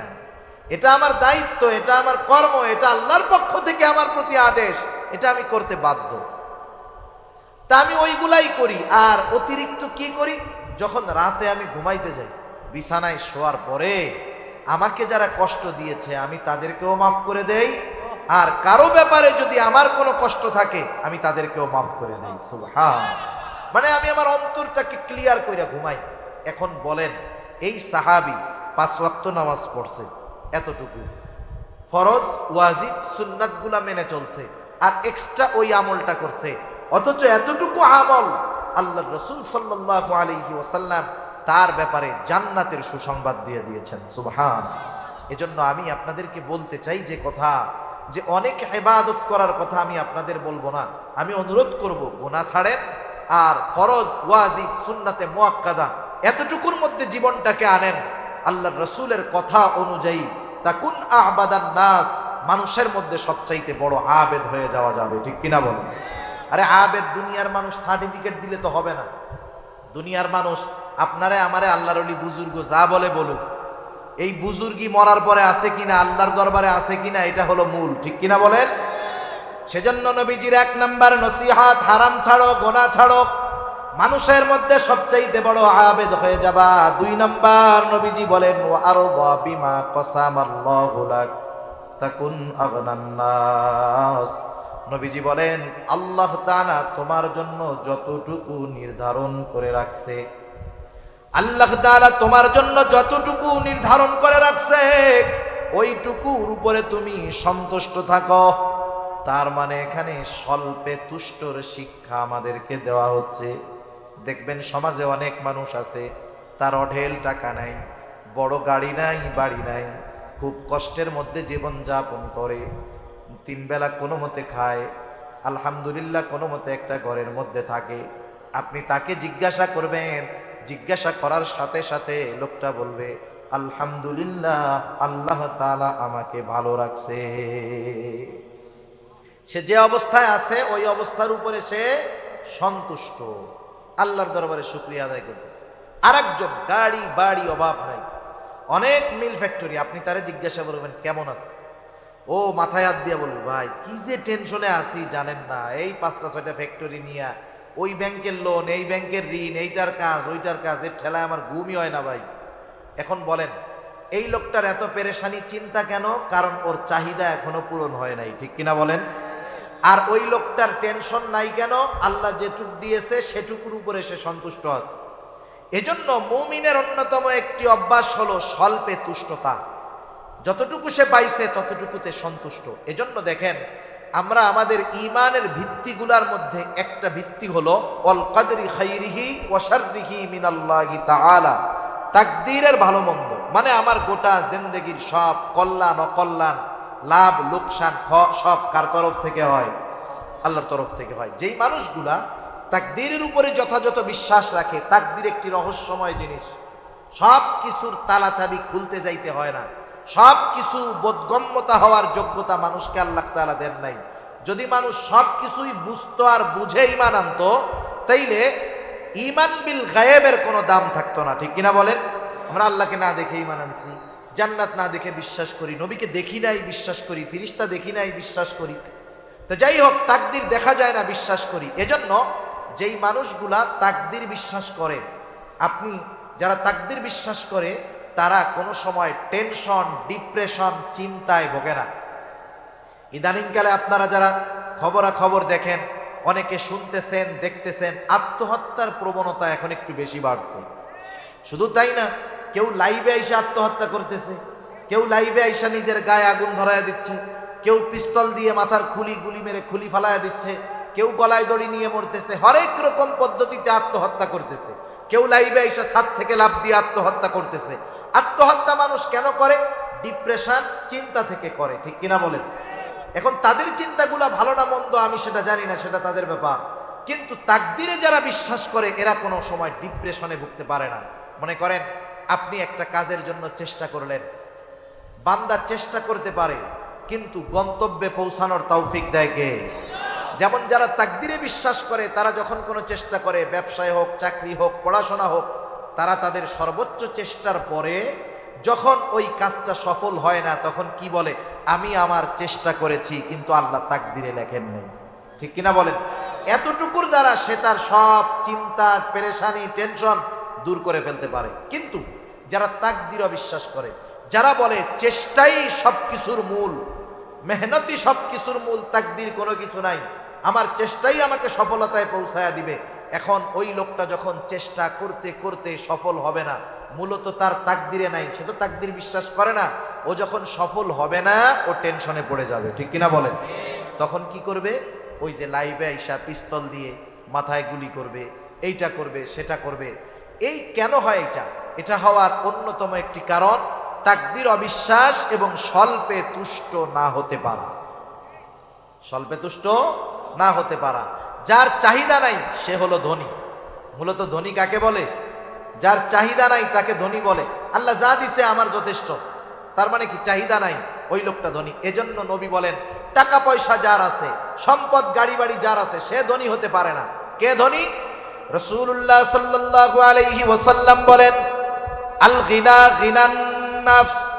নবীজি বলেন আত্মার ধনী, অন্তরের ধনী হলো প্রকৃত ধনী। যার চাহিদা আছে সে ধনী হতে পারে না।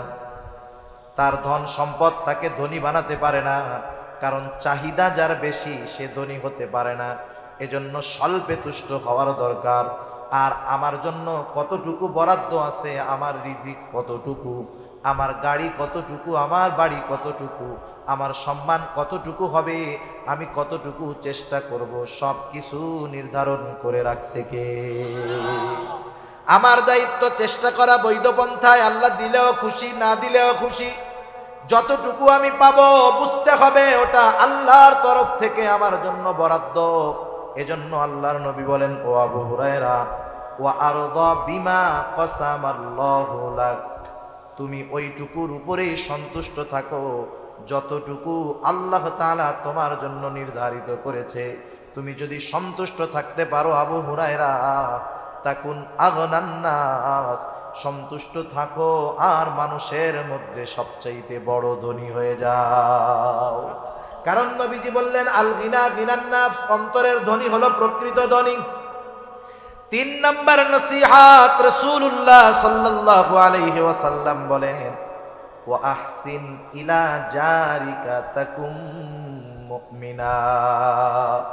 রাসূল সাল্লাল্লাহু আলাইহি ওয়াসাল্লাম বলেন তুমি প্রতিবেশীর সাথে উত্তম আচরণ করো, তাহলে তুমি প্রকৃত মুমিন হয়ে যাবা। ওয়া আহসিন ইলা জারিক তাকুম মুমিনা। গ্রামে হোক আর শহরে হোক, আমাদের প্রতিবেশী কিছু মানুষ থাকে, থাকে কি থাকে না? প্রতিবেশী থাকে। প্রতিবেশীর একটা স্পেশাল হক আছে। প্রতিবেশী যদি অন্য ধর্মেরও হয় তারও একটা হক আছে। মুসলিমও যদি হয় হক আছে। অন্যান্য ধর্মাবলম্বী সে যদি আমার প্রতিবেশী হয় তারও একটা হক আমার উপরে আছে। 1 নম্বর বিষয়, আমি কখনো প্রতিবেশীর কষ্টের কারণ হব না। আমি কখনো প্রতিবেশীর কষ্টের কারণ হব না। শহরের বাড়িতে তো বিশেষ করে পাশাপাশি রুমে অবস্থান করা হয়। আমার রুমে আমি ধুম সেট, এক সেটের মধ্যে সাউন্ড দিয়া গান শুনতেছি। কি আছে না এরকম? এমন গান শুনে জমিন সহ এরকম এরকম কাঁপে, জমিনও কাঁপে। প্রতিবেশীর বাচ্চা আছে, বৃদ্ধ মানুষ আছে, অসুস্থ মানুষ আছে, তাদের কষ্ট হইতেছে। আমারে যদি মানা করে উল্পা, আমি আমার ঘরে আমি বাজাই, আওয়াজ গেলে কি করবো? আছে না নাই? খবরদার। প্রতিবেশীর সাথে উত্তম আচরণের প্রথম বিষয় হলো প্রতিবেশী যে হয় হোক, আমি কখনো প্রতিবেশীর কষ্টের কারণ হব না। আমি কখনো প্রতিবেশীর কষ্টের কারণ হব না, খেয়াল রাখবেন এগুলা। দ্বিতীয়ত, আমাকে যদি কেউ কষ্ট দেয় আমি তারে মাফ করে দিব। আমাকে যদি কেউ কষ্ট দেয় আমি কি করব? মাফ করে দিব। এর দ্বারা আল্লাহ সম্মান বাড়ায় দিবে। 1 নম্বরে আমি কষ্টের কারণ হব না, মানে আমি কষ্ট দিব না। 2 নম্বর, আমারে যদি কেউ কষ্ট দেয় আমি তারে মাফ করে দিব। কষ্ট অনেক সময় অনেকে ইচ্ছায় না, অনিচ্ছায়ও দেয়, ঠিক না? গ্রামের বাড়িতে যদি হয় এরকম, মনে করেন গ্রামের বাড়িতে আপনার প্রতিবেশী মুরগি লালন পালন করে, গরু লালন পালন করে, ছাগল লালন পালন করে।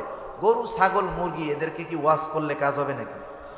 আপনার প্রতিবেশী খারাপ, আপনি যদি গরু ছাগলরে ওয়াজ করে বুঝান, ছাগল তোমার ঠ্যাং 2টা ধরলাম, তোমার পায়ে 2টা ধরছি, তুমি কিন্তু ওই বাড়ি যাইয়া কিছু কইরো না, ওরা কিন্তু আমার দুশ্মন। ছাগল কানে ঝাড়া দিয়া বলবে যে আমি একটু ওই বাড়ি থেকে ঘুরে আসি, ঠিক কিনা বলেন? এখন দেখেন, আমার প্রতিবেশী ছাগল লালন পালন করতে পারে, আমার প্রতিবেশী মুরগি লালন পালন করতে পারে, আমি করি না। অনেক সময় আমাদের বাসায় বাড়িতে আসে কি আসে না, আমরা কি করি জানেন? লাঠি নিয়ে রেডি থাকি, আউট খালি। খবরদার, কেউ যদি এই ধরনের কোনো কষ্ট কারো মাধ্যমে আসে, আমি তার উপরে বিরক্ত হব না। কারণ ছোট বাচ্চা অনেক সময় এসে কষ্ট দিতে পারে, মুরগির বাচ্চা আসতে পারে, ছাগলের বাচ্চা আসতে পারে। কিন্তু আফসোস, বরিশালের এক জায়গায় 2 বছর আগে কি হয়েছে, একটা হাঁস একজনের বাড়ি গেছে। হাঁস কেন আসলো এটা নিয়ে দুজনের মধ্যে গ্যাঞ্জাম, মারামারি লাগছে, একজন জায়গায় মারা গেছে। এখন বলেন, হাঁস যদি বুঝতো লোকটা এত খারাপ, তাহলে হাঁস যাইতো নাকি? যাইতো না। আমাদের পাশের বাড়ি সেই দিন দেখতেছি, এতকাল 2 ফ্যামিলির মধ্যে খুব ভালো সম্পর্ক, একজন একটা গরু পালে, ওই পাশে যায় আর ওই পাশের লোক ধুমসে বিড়ানি দেয়। এবার গ্যাঞ্জাম মধ্যে দিয়ে কঠিন আকারে বেড়া দিয়ে দিয়েছে। অথচ চিন্তা করেন, আপনার বাসায় আমার বাসায় আল্লাহ না করুক আগুন লেগে যদি যায়, আমার অমক আছে তমক আছে, আমার ভাই এসপি, আমার ভাই ডিসি, আমি তো গ্রামে থাকি, তারা তো ঢাকা শহর থাকে। এখন আমার প্রতিবেশী আগুন লাগার পরে আমার সাথে সম্পর্ক ভালো নাই, ও প্রতিবেশী যদি চিন্তা করে ওর এসপি ডিসি ভাইদেরা তো পাওয়ার দেখায়, আমি বৈশা থাকি আল্লাহর নামে কম্বলের তলে, এসপি ডিসি এসে আগুন নেবা। এসপি ডিসি আসতে আসতে ওই ঘর আর ঘর থাকবে না, ছাই হয়ে যাবে, ঠিক কিনা বলেন? সেজন্য আমি যখন কোনো বিপদে পড়ি, আমার সাহায্যে আমার কোনো আত্মীয় আগে আসতে পারে না, আমার কোনো বন্ধু বান্ধব আসতে পারে না, আমার বড় চাকরিজীবী ভাই বন্ধু আসতে পারে না। আমার বিপদে সর্বপ্রথম আমার প্রতিবেশী চলে আসে আগে। আমি যদি অসুস্থ হয়ে যাই, আমাকে হাসপাতালে নেওয়ার প্রয়োজন, ওই গভীর রাতে আমার আত্মীয় স্বজন ঢাকায়, তারা যাইতে পারে না, কিন্তু আমার প্রতিবেশী আমাকে গাড়িতে করে হসপিটালে নিয়ে যায়। এই জন্য 1 নম্বরে আমি নিজে উত্তম প্রতিবেশী হব, আমি কারো কষ্টের কারণ হব না, কাউকে কষ্ট দিব না।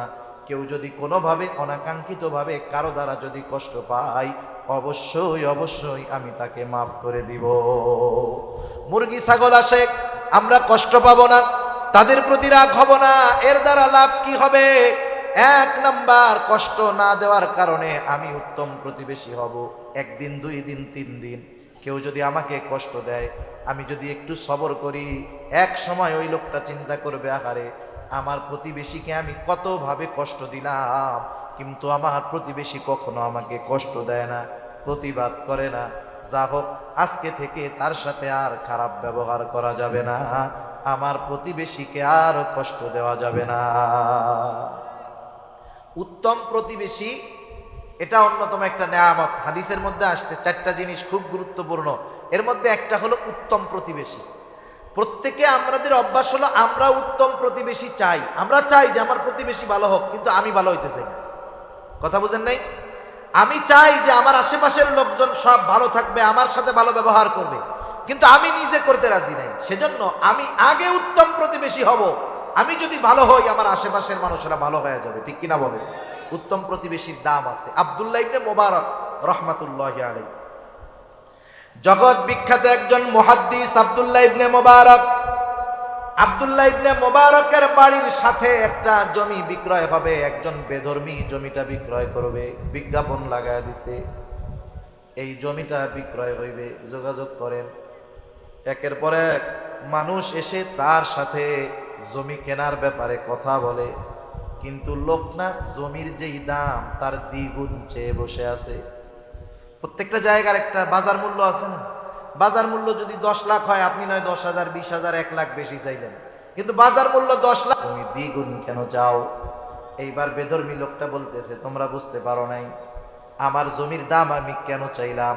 1 নাম্বার, আমার জমির দাম সাধারণ দাম ঠিক আছে, কিন্তু জমির দাম দ্বিগুণ চাওয়ার কারণ হলো এই জমিটা যে কিনবে সে আব্দুল্লাহ ইবনে মুবারকের প্রতিবেশী হয়ে যাবে, এই জন্য এই জমির দাম আমি দ্বিগুণ চেয়েছি। এবার লোকজন বলতেছে আমারে দাও, আমারে দাও, লটারি শুরু হয়ে গেছে। তাহলে চিন্তা করেন, একজন উত্তম প্রতিবেশী এটা আমাদের জন্য কল্যাণকর জিনিস, আর একজন খারাপ প্রতিবেশী সে আমার জন্য কষ্টের কারণ। আল্লাহ রাসূল সাল্লাল্লাহু আলাইহি ওয়াসাল্লাম এক হাদিসের মধ্যে বলেন, প্রতিবেশীর যেই হকগুলো আছে, প্রতিবেশীর সাথে আন্ডারস্ট্যান্ডিং ভালো রাখতে হবে, সম্পর্ক ভালো রাখতে হবে। কিন্তু সমস্যা কি, এখনকার জামানায় সবচাইতে বড় শত্রু হলো প্রতিবেশী আর এক প্রতিবেশী, ঠিক কিনা বলেন? অনেক সময় এমন হয়, সম্পদওয়ালা যারা, সম্পদওয়ালা টাকাওয়ালা যারা, এরা প্রতিবেশী যদি গরিব হয় ও মনে মনে চিন্তা করে ওরে যেমনেই হোক এখান থেকে যদি উচ্ছেদ করে দিতে পারতাম, আমার বিল্ডিংটা আর একটু বড় বানাইতে পারতাম, তাহলে আমার খুব ভালো হতো। এই ধরনের চিন্তা কিছু মন মানসিকতা কিছু মানুষের আছে, এজন্য প্রতিবেশীরে কষ্ট দেয়। মনে করেন আপনি 3 তলায় থাকেন, শহরের বাড়িতে এই অবস্থাগুলো বেশি হয়। আপনি 3 তলায় থাকেন, নিচে টিন শেডওয়ালা লোক আছে না নাই? আপনি কি করেন, আপনার পোলার রাতের বেলা মুত আইছে, আপনি জানলা দিয়ে এখন আব্বা স্টার্ট দিয়ে দাও। এ ধরনের কাজ কাম করা যাবে? জানালা দিয়ে থুতু ফালাবেন না, কাশি ফালাবেন না, কারণ আপনার প্রতিবেশী ওইখানে আছে। এটা তার জন্য কষ্টের কারণ হবে। আল্লাহর রাসূল সাল্লাল্লাহু আলাইহি ওয়াসাল্লাম এগুলা নিষেধ করেছেন। নবীজি বলতেছেন, শোনো, জিব্রাইল আমাকে প্রতিবেশীর হকের ব্যাপারে এতটা গুরুত্ব দিয়েছে, এতটা তাগিদ দিয়েছে, আমি তো একটা সময় মনে করতেছিলাম না জানি প্রতিবেশীকেও সম্পদের ওয়ারিস বানায় দেওয়া হয়। যেই ওয়ারিসি সম্পদের একটা মালিকানা হয়তো প্রতিবেশীর জন্য আল্লাহ বরাদ্দ করে দিবেন। প্রতিবেশীর ব্যাপারে এতটা গুরুত্ব আল্লাহ রাব্বুল আলামিন আমার আপনার রাসূলকে দিয়েছেন, এটা আমাদের শিক্ষার জন্য। সেজন্য আমরা প্রতিবেশীর সাথে ভালো আচরণ করব। নবীজি বলেন, তাইলে কি হবে? তাইলে তোমরা প্রকৃত মুমিন হতে পারবা। সুবহানাল্লাহ বলেন। কারণ আমার দ্বারা যদি কেউ কষ্ট পায়, আমি যদি হাজি হই, গাজী হই, তাহাজ্জুদ গুজারি হই, আমি প্রকৃত মুমিন মুসলমান হতে পারি নাই। আমি আমার প্রতিবেশীকে কথার মাধ্যমে কষ্ট দেই, জবানের মাধ্যমে কষ্ট দেই, হাত পা কথা অঙ্গ প্রত্যঙ্গের দ্বারা কষ্ট দেই, আমি প্রকৃত মুমিন হতে পারি নাই। রাসূলুল্লাহ সাল্লাল্লাহু আলাইহি ওয়াসাল্লাম বলেন, আল মুসলিমু মান সালিমাল মুসলিমুনা মিন লিসানিহি ওয়া ইয়াদিহি। নবীজি বলেন, প্রকৃত মুসলমান হলো সে যার মুখ এবং হাত থেকে অপর মুসলমান নিরাপদ থাকে। একটু নিজেকে নিজে প্রশ্ন করবেন যে আমার প্রতিবেশী, আমার মুমিন ভাই, আমার আত্মীয় স্বজন, এরা কি আমার জবানের থেকে মুক্ত? আমি কি তাদেরকে কোনো জবান দ্বারা কষ্ট দেই, অঙ্গ প্রত্যঙ্গের দ্বারা কষ্ট দেই? যদি দিয়ে থাকি তাইলে আমি প্রকৃত মুমিন হতে পারি নাই। সেজন্য ভাই প্রতিবেশীর সাথে সম্পর্ক ভালো করব। আল্লাহ রাসূল সাল্লাল্লাহু আলাইহি ওয়াসাল্লাম এক হাদিসের মধ্যে বলেন, তোমরা তরকারির মধ্যে একটু ঝোল বেশি দিবা, পানি বেশি দিবা। কেন? যাতে প্রতিবেশীর খবরাখবর নিতে পারো। মনে করেন অনেক সময় হয় একজন মানুষ একটু টাকাওয়ালা আর একজন গরিব। টাকাওয়ালা মানুষ ওই গরিব মানুষের বাড়িতে কিছু খাবার সামগ্রী পাঠাইলো। আমাদের মা বোনদেরকে যা দেখি, কোনো ফ্যামিলি থেকে যদি কোনো কিছু পাঠায়, ওনারা খালি বাটি ফেরত দিতে চান না, ঠিক না? চাই যে আমিও আমার ভালো কিছু হইলে দিব। আপনি তো ডেলি গোশত খান, আপনার প্রতিবেশী মাসে একবারও পায় না, বছরে 2-3 বার পায় না। এখন ওর বাসায় একদিন গোশত কোনো মতে আসতে, ছাট সুট যা হয় হোক, আপনি তো ডেলি খান। এখন ওর বাসায় খাবার পাঠাইছিলেন, ও বাটিতে একটু হাড্ডি হুড্ডি রান্না করে আপনার কাছে পাঠাইছে। আমাদের খাসলাত কি? ওইটা দেখার পরে আগে মুখ একটা ভেংসি মারে, এইগুলার কি দরকার ছিল, এগুলো আমরাও খাই না, আমাদের বাচ্চারাও খায় না। আরে ভাই, ওই লোকটা তো গরিব মানুষ, সে আপনার বাড়িতে বড় আশা করে নিয়ে আসছে, আপনি না খান, বাচ্চাদের না খাওয়ান, আপনি আপনার বিড়ালরে দিয়ে খাওয়া দেন, সমস্যা নাই, কিন্তু গ্রহণটা তো হাসি মুখে করবেন, ঠিক কিনা বলেন? সেজন্য অনেক সময় আছে যে আমার প্রতিবেশী একটু গরিব মানুষ, আমারে দাওয়াত দেয়, আমার জন্য কিছু খাবার পাঠায়, যেগুলো আমি খাই না, আমার পছন্দ না, পরিবার পরিজনকে খাওয়াই না, আমরা কি করি সেটা নেগলেক্ট করি, ফিরাইয়া দেই, মুখ ভেঙচি মারি, একবারে তুচ্ছ মনে করি। না না, এমনটা করা যাবে না। আমি হাসি মুখে নিব, আমি না খাই, ফালাইয়া দিলাম, অন্য আরেকজনকে দিলাম, কিন্তু আমি যদি তাকে ফিরাইয়া দেই মুখটা গোমড়া করে, সে অন্তরে কষ্ট পেয়ে যাবে, ঠিক কিনা বলো? এজন্য প্রতিবেশীর সাথে আন্ডারস্ট্যান্ডিং ভালো হবে, প্রতিবেশীর সাথে সম্পর্ক ভালো করতে হবে, উত্তম আচরণ করতে হবে, কষ্ট দেওয়া যাবে না, কষ্টের কারণ হওয়া যাবে না। কেউ যদি অনাকাঙ্ক্ষিতভাবে কষ্ট দেয়, সেটাকে কষ্ট মনে করা যাবে না। এই যে পাশাপাশি বাসায় যখন অবস্থান করা হয়, অনেক জায়গায় দেখেছি, অনেকে অভিযোগও করছে এরকম, হুজুর বাচ্চাটা আমার বাচ্চা, কয়েক মাস বয়স, ও তো বোঝে না, কান্নাকাটি করে, আমার পাশের প্রতিবেশী চরম আকারে আমাকে বকাঝকা করে, গালাগালি করে, বিরক্ত হয়, হুজুর কি করব? আমি বললাম, ভাই কি বলবো, একটু চিন্তা করে দেখেন, কোনো বাচ্চা কি ইচ্ছা করে কান্না করায় নাকি? মা বাপ কান্না করে, বাচ্চা আইসা মা বাবাকে ধমক দেয়, কত খারাপ কথা বলে। এরকম অনেক সময় হতে পারে যে একজনের বাচ্চা কান্নাকাটি করতেছে রাতভর, আপনার একটু কষ্ট হচ্ছে, আপনি একটু সবর করেন না, আল্লাহ তাআলা এর প্রতিদান দিবে, ঠিক আছে ইনশাআল্লাহ। এগুলো আমরা খেয়াল রাখবো যে আমরা উত্তম প্রতিবেশী হব, উত্তম প্রতিবেশী হব। আর আল্লাহ তাআলা তাইলে আমাদেরকে উত্তম প্রতিবেশী মিলায় দিবে। 3 নাম্বার নবীজি বলেন, 4 নাম্বার নবীজি বলেন, ওয়া আহিব্বা লিন-নাস মা তুহিব্বু লিনাফসিকা তাকুম মুসলিমা। রাসূলুল্লাহ সাল্লাল্লাহু আলাইহি ওয়াসাল্লাম বলেন, তুমি মানুষের জন্য সেটাই পছন্দ করবা যেটা নিজের জন্য পছন্দ করো। তুমি মানুষের জন্য সেইটা পছন্দ করবা যেটা নিজের জন্য পছন্দ করো। এই যে রমজান মাস আসতেছে, বিভিন্ন গ্রুপ অফ ইন্ডাস্ট্রি জাকাত দিবে। জাকাত দিবে না? জাকাত দিবে। জাকাতের শাড়ি, জাকাতের লুঙ্গি ওই ঢাকা থেকে আনবে। এক একজনের একটা লুঙ্গি দিবে, একটা জাকাতের শাড়ি দিবে। মানুষ হুড়োহুড়ি করে আনতে যাবে, আনতে গিয়াও আবার অনেক মানুষ মারাও যাবে। ঠিক কিনা বলেন? এদেশে সব কিছুর দাম আছে, শুধু মানুষের জীবনের দাম নাই। তামাম দুনিয়ায় সব কিছুর দাম আছে, মানুষের জীবনের দাম নাই। ওই যে 25-30 জন প্রতি বছরই এরকম 50-60-100 জন মারা যায়, কিন্তু সিস্টেমের পরিবর্তন নাই। কারণ যারা জাকাত দেয় এরা আল্লাহর জন্য দেয় না, ওরা দেখানোর জন্য দেয়। আল্লাহর জন্য যদি জাকাত দিত তাইলে জাকাত গ্রহীতাও একটা সময় জাকাত দেওয়ার যোগ্যতা অর্জন করতো। ঠিক কিনা বলেন? মনে করেন জাকাতের মালের সিস্টেম হলো, যার উপরে জাকাত ফরজ সে যখন একজন মানুষকে, অসহায় দুস্থ মানুষকে জাকাতের টাকা দিয়ে দিবে, তখন ওই টাকার মালিকটা সে হয়ে যাবে। আর যারা জাকাত দেয় তাদের এই ক্রেডিট নেওয়ার কোনো ভাব নাই যে আমি জাকাত দিচ্ছি। বরং বিষয়টা এমন না, বরং বিষয় হলো আল্লাহ সুবহানাহু ওয়া তাআলা ধনীর সম্পদের মধ্যে দরিদ্র গরিব অসহায়ের হক রেখে দিয়েছেন আল্লাহ তাআলা। জাকাত দেওয়া মানে কোনো দরিদ্র অসহায়কে সহযোগিতা করা তা নয়, বরং আল্লাহ প্রদত্ত হকটা তার কাছে পৌঁছায়া দেওয়া। ঠিক কিনা বলো? সেজন্য গরিবকে জাকাত দিয়ে আল্লাহর কাছে শুকরিয়া আদায় করার দরকার ছিল। আল্লাহ, তাদের হকটা আমার কাছে ছিল, আমি তাদের কাছে পৌঁছায়া দিতে পারছি, আপনার দরবারে শুকরিয়া আদায় করি। কিন্তু তা না কইরা কি করে? আরো ক্রেডিট দেখাবে, এমন পদ্ধতিতে জাকাত দিবে যাতে দারিদ্রতা দূর হয় না। একটা মানুষকে আপনি জাকাত দিলেন, আপনার 10 লক্ষ টাকা জাকাত হয়েছে। স্বাভাবিকভাবে আমাদের দেশে কোনো মানুষের কাছে যদি 50-55 হাজার টাকা, 52.5 ভরি রূপা অথবা 7.5 ভরি রূপা যদি উভয়টা টাকা মিলায়া থাকে, তাইলে 52.5 ভরি রূপায় যেই পরিমাণ টাকা হয়, ওই টাকা যদি কারো কাছে 1 বছর সংরক্ষিত থাকে তাহলে সে সাহেবে জাকাত হয়ে যায়, তার উপরে জাকাত দেওয়া ওয়াজিব হয়। তার কাছে যদি 50,000 টাকা থাকে সে 1250 টাকা জাকাত দিয়ে দিবে। বেশি থাকলে ওই অনুযায়ী শতকরা 2.5% হারে জাকাত দিয়ে দিবে। সহজ হিসাব, শেষ, ক্লিয়ার হিসাব। এখন দেখেন, মনে করেন এক্সাম্পল বোঝানোর জন্য বলি, আমার জাকাতের টাকা হয়েছে 1 লক্ষ টাকা। কথার কথা, আমি 1 লক্ষ টাকা জাকাত দিব। আমি যদি 200 মানুষের মধ্যে ওই 1 লক্ষ টাকা দেই, এক একজন পাবে কয় টাকা? 500 টাকা। কয় টাকা? 500 টাকা দিয়ে আজকের জামানায় একদিনের বাজার হয় না। এতে কি হবে? ওই দরিদ্র মানুষগুলো দরিদ্রই থেকে যাবে। কিন্তু আমি যদি এটা করতাম, আমি 10টা রিক্সা কিনলাম, 1 লক্ষ টাকা দিয়ে 4টা-5টা আমি ইজি বাইক কিনলাম, রিক্সা কিনলাম, আমি 10 জন জাকাত গ্রহীতা নিতে পারে এমন লোককে বললাম, ভাই শোনো, এই যে 10টা রিক্সা 10 জনকে দিলাম, ওই এক একজনের ফ্যামিলিতে 5 জন করে জাকাত খাওয়ার উপযুক্ত লোক আছে, আমি একজনকে দিলাম, উপকার হলো 6 জনের। কয় জনের? যেটা বলেন কয় জনের? 6 জনের। সে ওটা পরিশ্রম করে ইনকাম করে খাইতে পারলো।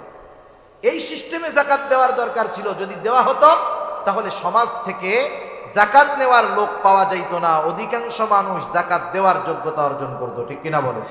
সেজন্য আমাদের সমাজ ব্যবস্থায় যে পদ্ধতিতে জাকাত দেওয়া হয়, এর দ্বারা জাকাত আদায় হয় না, এর দ্বারা জাকাত আদায়ও হয় না, দারিদ্রতাও দূর হয় না। মূল উদ্দেশ্য যেটা ছিল জাকাতের, এটার দ্বারা হাসিল হয় না। তা যে কথার থেকে গেলাম, জাকাত দিচ্ছ, কাপড় দিচ্ছ, ভালো কথা, কমপক্ষে ওই ধরনের একটা লুঙ্গি দাও যেই ধরনের লুঙ্গি তুমি নিজে পরো। ঠিক কিনা বলেন? ওই ধরনের একটা শাড়ি দাও যেই শাড়ি তুমি তোমার ওয়াইফকে পছন্দ করে কিনে দাও। কিন্তু তুমি এমন লুঙ্গি দাও মাশাল্লাহ, একবার ধোয়ার পরে ওইটা তেনা না লুঙ্গি টেরি পাওয়া যায় না। ঠিক কিনা বলেন? বলেন তো, এরকম যদি কাউরে দেয়, সে যদি ওইটা নিয়ে বলে, স্যার এইবারের এই কাপড়টা, যেহেতু দেওয়ার পরে মালিক তো আমি, দেওয়ার পরে মালিক তো ওই জাকাত গ্রহীতা, সে তখন ওইটা কাউরে হাদিয়া দিতে পারবে, কোনো অসুবিধা নেই। সদকার মাল নবী রাসূলগণ খাইতেন না, কিন্তু যখন কাউকে সদকা করা হতো, কারো মালিকানায় যখন চলে যেত, সে যখন মালিক হতো, ও যখন বলতো ইয়া রাসূলুল্লাহ এটা হাদিয়া, তখন আল্লাহ রসুল খাইতেন, নিতেন। এখন ওইটা তো মালিক হয়ে গেছে, সে গিয়ে যদি বলে যে এখন তো আমি এটার মালিক, এটার হাদিয়া দেওয়ার যোগ্যতা অধিকার আমার আছে, আমি আপনাকে ভালোবাসা এই শাড়িটা আর এই লুঙ্গিটা দিলাম, আপনারা দুইজন পইরেন, বলেন তো পরবে? উল্টা থ্রেট দিয়ে কি বলবে, কত বড় সাহস, আমার জাকাতের শাড়ি লুঙ্গি নিয়ে আবার আমারে হাদিয়া দেয়, কত বড় সাহস। এ ধরনের দান সাদকায় কোনো লাভ নাই। এজন্য নবী বলেন তুমি অপরকে সেটাই দিবা যেটা তুমি নিজে পছন্দ করো। সুবহানাল্লাহ। এজন্য নবীজি বলেন ওয়া আহিব্বা লিন-নাস মা তুহিব্বু লিনাফসিক, তুমি নিজের জন্য যেটা পছন্দ করো মানুষের জন্য সেটা পছন্দ করবা। তুমি পছন্দ করো মানুষ তোমাকে সালাম দিবে, তাইলে তুমি কি করবা? তুমিও মানুষকে সালাম দিবা। তুমি চাও কেউ তোমাকে কষ্ট না দিক, তাইলে তুমিও মানুষকে কষ্ট দিবা না। তুমি চাও মানুষ তোমার সাথে ভালো ব্যবহার করুক, তাইলে তুমিও মানুষের সাথে ভালো ব্যবহার করবা। সেজন্য নবী বলেন ও আবু হুরায়রা ওয়া আহিব্বা লিন-নাস, মানুষের জন্য তুমি সেটাই পছন্দ করবা মা তুহিব্বু লিনাফসিক, যেটা নিজের জন্য পছন্দ করো। তাহলে কি হবে? তাকুম মুসলিমা, তুমি প্রকৃত মুসলিম হতে পারবা। এরপরে নবীজি বলেন ওয়ালা তুকসিরিয যিহকা ফাইন্না কাসরাতাল যিহকি তুমিতুল কলব। নবীজি বলেন ও আবু হুরায়রা ওয়ালা তুকসিরিয যিহকা, অতিরিক্ত হাসি হাসবা না, অতিরিক্ত হাসি হাসবা না, কারণ অতিরিক্ত হাসি অন্তরকে মৃত বানা দেয়। আল্লাহ তাআলা কোরআনুল কারীমের মধ্যে বলেন ফালইয়াদহাকু কলিলান ওয়ালইয়াবকু কাসীরা। আল্লাহ রাব্বুল আলামিন বলতেছেন ফালইয়াদহাকু কলিলা, হাসো কম কাঁদো বেশি, কারণ এই জিন্দেগিটা খুব সংক্ষিপ্ত। আমার আগে হযরত বলতেছিলেন যে এই হায়াতটা বড় সংক্ষিপ্ত, বড় সংক্ষিপ্ত। কত সংক্ষিপ্ত এটা মৃত্যুর পরে টের পাওয়া যাবে। এই সংক্ষিপ্ত জীবনে অতিরিক্ত হাসি ফুর্তি আড্ডাবাজি করে অনন্তকালের যেই পাথেয় সেগুলাকে সংগ্রহ না করে আমরা এই দুনিয়ার হাসি খুশি ঠাট্টা মশকরা কৌতুকের মধ্যে আমরা যে জড়ায় যাচ্ছি, আমরা যদি মৃত্যু থেকে নিয়ে পরকালীন জীবনের ভয়াবহতা অনুধাবন করতাম, বুঝতাম, দুনিয়ার মানুষ হাসি করা ভুলে যাইতো। ঠিক কিনা বলেন? দুনিয়ার মানুষ হাসা ভুলে যাইতো। দেখেন সাহাবায়ে কেরাম কান্নাকাটি করতেন, কি পরিমাণ কান্নাকাটি করতেন। জান্নাতের সুসংবাদ পাওয়ার পরেও তারা কান্নাকাটি করতেন। আমি একটা ঘটনা বলে আলোচনা শেষ করে দিব, 5-7 মিনিট আর বেশি না। হযরত ওসমান রাদিয়াল্লাহু তাআলা আনহু, নাম শুনছেন না আপনারা?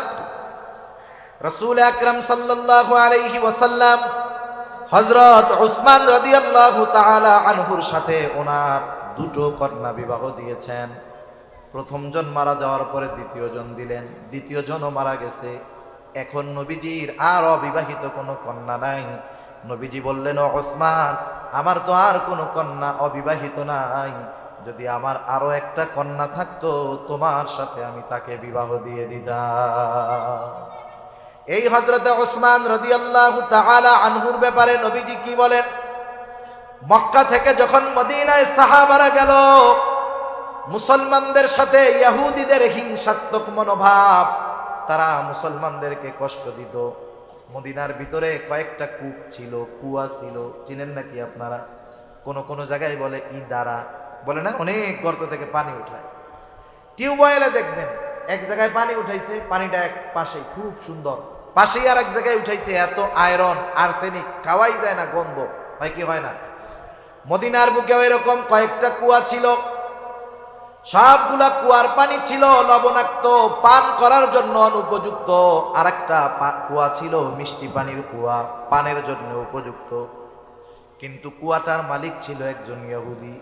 সে সবাইকে পানি নিতে দিত, কিন্তু মুসলমানদেরকে পানি নিতে দিত না।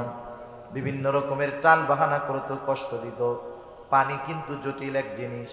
পানি যদি দেহে যদি পানি শূন্যতা দেখা দেয়, হরেক রকমের রোগ দেখা দিতে পারে। অনেক সময় দেখবেন এক জায়গায় একজন মানুষ চট্টগ্রামের পানি খেয়ে অভ্যস্ত, সিলেট যাইয়া কয়েকদিন পানি খাইছে, পেটের অবস্থা খারাপ হয় কি হয় না? সেজন্য পানির কষ্ট মুসলমানদের, ইহুদিরা ঠিকমতো পানি দেয় না। রাসূল আকরাম সাল্লাল্লাহু আলাইহি ওয়াসাল্লামের কাছে বলা হলো, ইয়া রাসূলুল্লাহ, পানির বড় কষ্ট, ইহুদি আমাদেরকে ঠিক মতো পানি দেয় না, পানি পান করার পানি পাই না। রাসূল আকরাম সাল্লাল্লাহু আলাইহি ওয়াসাল্লাম সাহাবাদের কষ্ট দেখে বললেন, তোমাদের মধ্যে কে আছো ইহুদির কাছ থেকে কুয়াটা ক্রয় করে কিনে মুসলমানদের পানির কষ্ট দূর করে দিবা? কে আছো? কে আছো এই কাজ করবা? নবীজি ঘোষণা দিয়ে দিয়েছেন।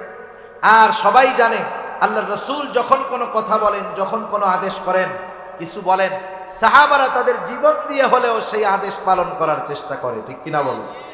ইহুদির কাছে খবর গেছে, ইহুদি বুঝতে পারছে কাম সারা, এইবার আমার এই কুয়া আমি 10 গুণ দাম দিয়ে বিক্রয় করতে পারবো, তারও বেশি দিয়ে পারবো, কারণ মুহাম্মাদের অনুসারী এই কুয়ার যা দাম বলবো ওরা সেটা দিয়ে কিনবে। অনেকে আশা করে গেছে, মনে করেন কুয়ার দাম 10,000 টাকা, একজন নিয়ে গেছে 20,000, কুয়াটা বেচবা? হ্যাঁ বেচবো।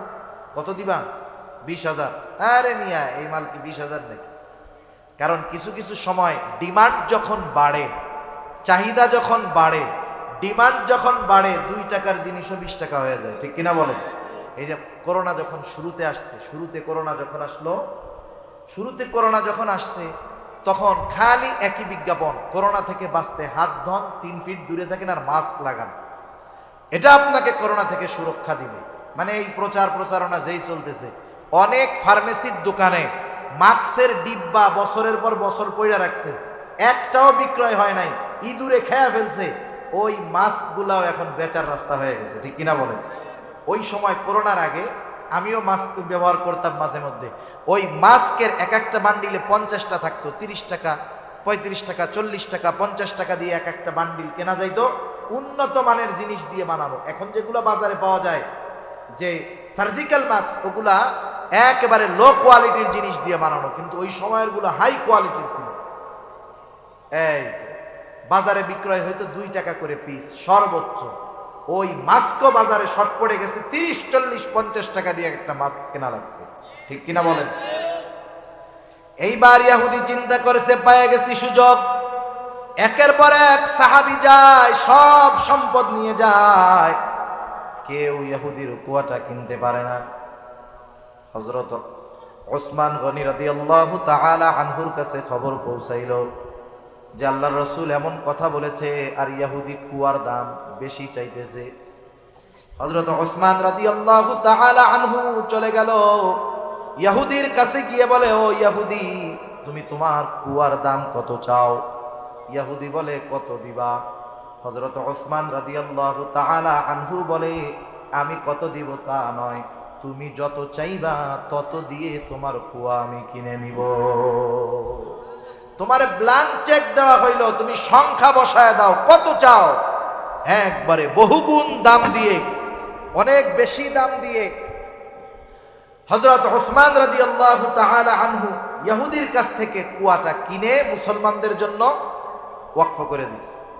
মালিকানাও রাখে নাই, দিয়ে দিছে, মুসলমানরা ব্যবহার করবে, সবার জন্য ওপেন, সবাই ব্যবহার করবে। রাসূলুল্লাহ সাল্লাল্লাহু আলাইহি ওয়াসাল্লামের কাছে খবর পৌঁছাইল, ইয়া রাসূলুল্লাহ, মুসলমানদের পানির কষ্ট দূর হয়ে গেছে। কেমন করে দূর হলো?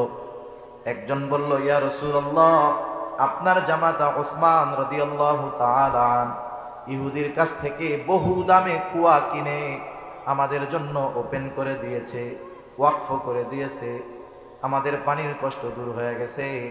রাসূল সাল্লাল্লাহু আলাইহি ওয়াসাল্লাম বলতেছে, তোমরা শোনো, ওসমান ইহুদির কাছ থেকে কুয়া কিনে নাই, ওসমান আল্লাহ তাআলার কাছ থেকে জান্নাত কিনে নিয়েছে। এই রকম ঘোষণা যেই মানুষগুলার ব্যাপার, এই মানুষগুলাও কান্না করতো। হযরত ওসমান রাদিয়াল্লাহু তাআলা আনহু কান্না করতেন, কবর দেখলেই কান্না করতেন। জিজ্ঞাসা করা হতো, ও ওসমান, আল্লাহর নবী আপনার ব্যাপারে এমন ঘোষণা দিয়েছে, আপনি জান্নাতি, জান্নাত ক্রয় করে নিয়েছেন, আপনি কেন কান্না করেন কবরের ভয়?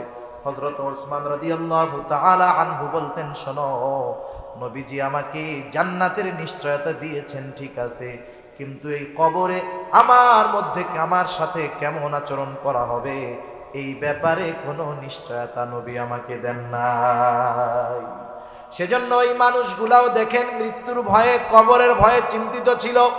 কিন্তু আজকে আমাদের কি হলো, কেমন উদাসীনতা আমাদেরকে পেয়ে বসলো। অট্ট হাসি, ঠাট্টা, মশকরা, এমনি তো চলে কৌতুক, মোবাইলে আছে, টেলিভিশনে আছে, আবার এখন আমরা হাসি কৌতুকের জন্য মাঝে মাঝে হুজুরও দাওয়াত করি, আছে না নাই? আরে এই হুজুরের ওয়াজ চলে, হুজুর বেটা হাসাইতেই পারে নাই।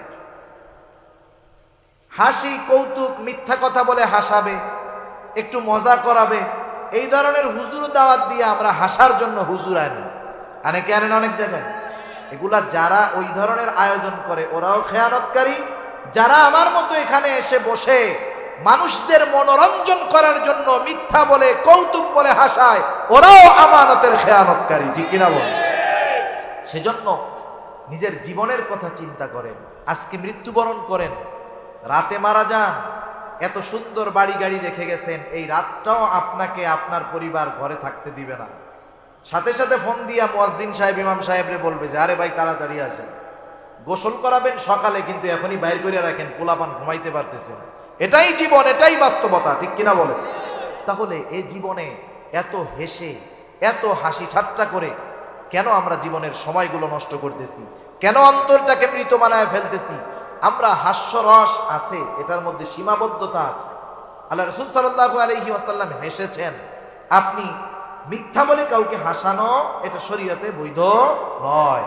অধিকাংশ ক্ষেত্রে আমরা যা দেখি শুনি, যতটুকু বুঝতেছি, এই হাসাহাসি যত কাণ্ড আছে অধিকাংশ ক্ষেত্রে মিথ্যা দিয়ে হাসানো হয়। এখান থেকে তো মিথ্যা বর্জনের শিক্ষা দেওয়ার কথা ছিল, কিন্তু এখান থেকেই যদি মিথ্যা বলে হাসানো হয় তাহলে মানুষ কি করবে?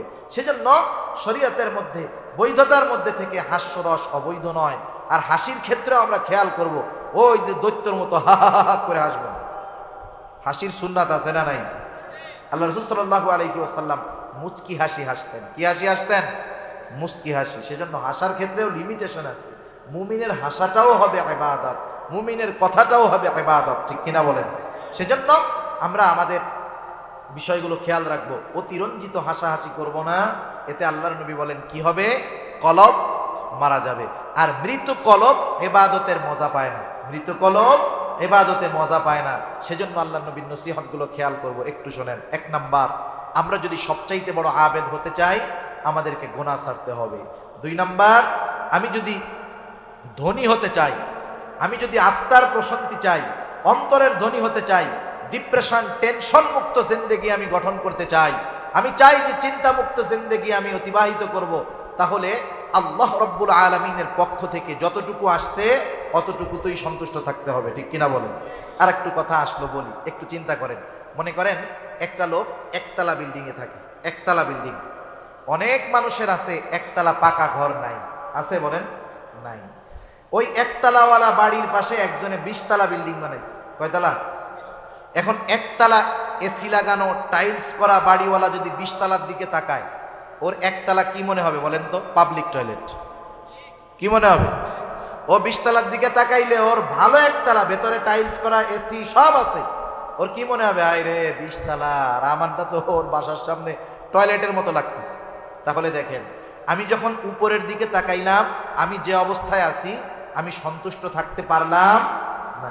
কিন্তু আমি যদি একটু নিচের দিকে তাকাই, আমি আমার পাশে যদি তাকাই, হায় রে আমি তো ইটের বাসায় আছি, উপরে ছাদ আছে, ঝড় বৃষ্টি সব হেফাজতে আছে, কিন্তু আমার পাশের বাসাওয়ালা তা তো টিন শেড, শীতে কষ্ট, গরমে কষ্ট। এখন বলেন, টিন শেডওয়ালা যদি একতলাওয়ালার দিকে তাকায়, ওর কি মনে হবে? ওরটারে মনে হবে যায় রে আমি কিসের মধ্যে আছি। এখন যে টিন শেডের মধ্যে আছে সে যদি একটু বস্তির দিকে তাকায়, যে হায় রে মানুষগুলো কেমন করে ত্রিপল দিয়ে কষ্ট করে রইছে, এদিকে যখন তাকাবে ওর অবস্থার উপরে তার শুকরিয়া আসবে। সেজন্য আমি যে অবস্থানে আছি তার চাইতে আমার নজরটা হবে নিচের দিকে, তাইলে আমি স্বল্পে তুষ্ট থাকতে পারবো। কিন্তু আমি যদি একতলায় থাইকা 10 তলার দিকে তাকাই, তাইলে আমার অল্পে তুষ্ট হওয়া সম্ভব হবে না, আমার চাহিদা বাড়বে, আমার পেরেশানি বাড়বে, আমার আরামে ঘুম হবে না, ঠিক কিনা বলুন? সেজন্য স্বল্পে তুষ্ট থাকবো। আল্লাহ তৌফিক দান করুক, জোরে বলি আমিন।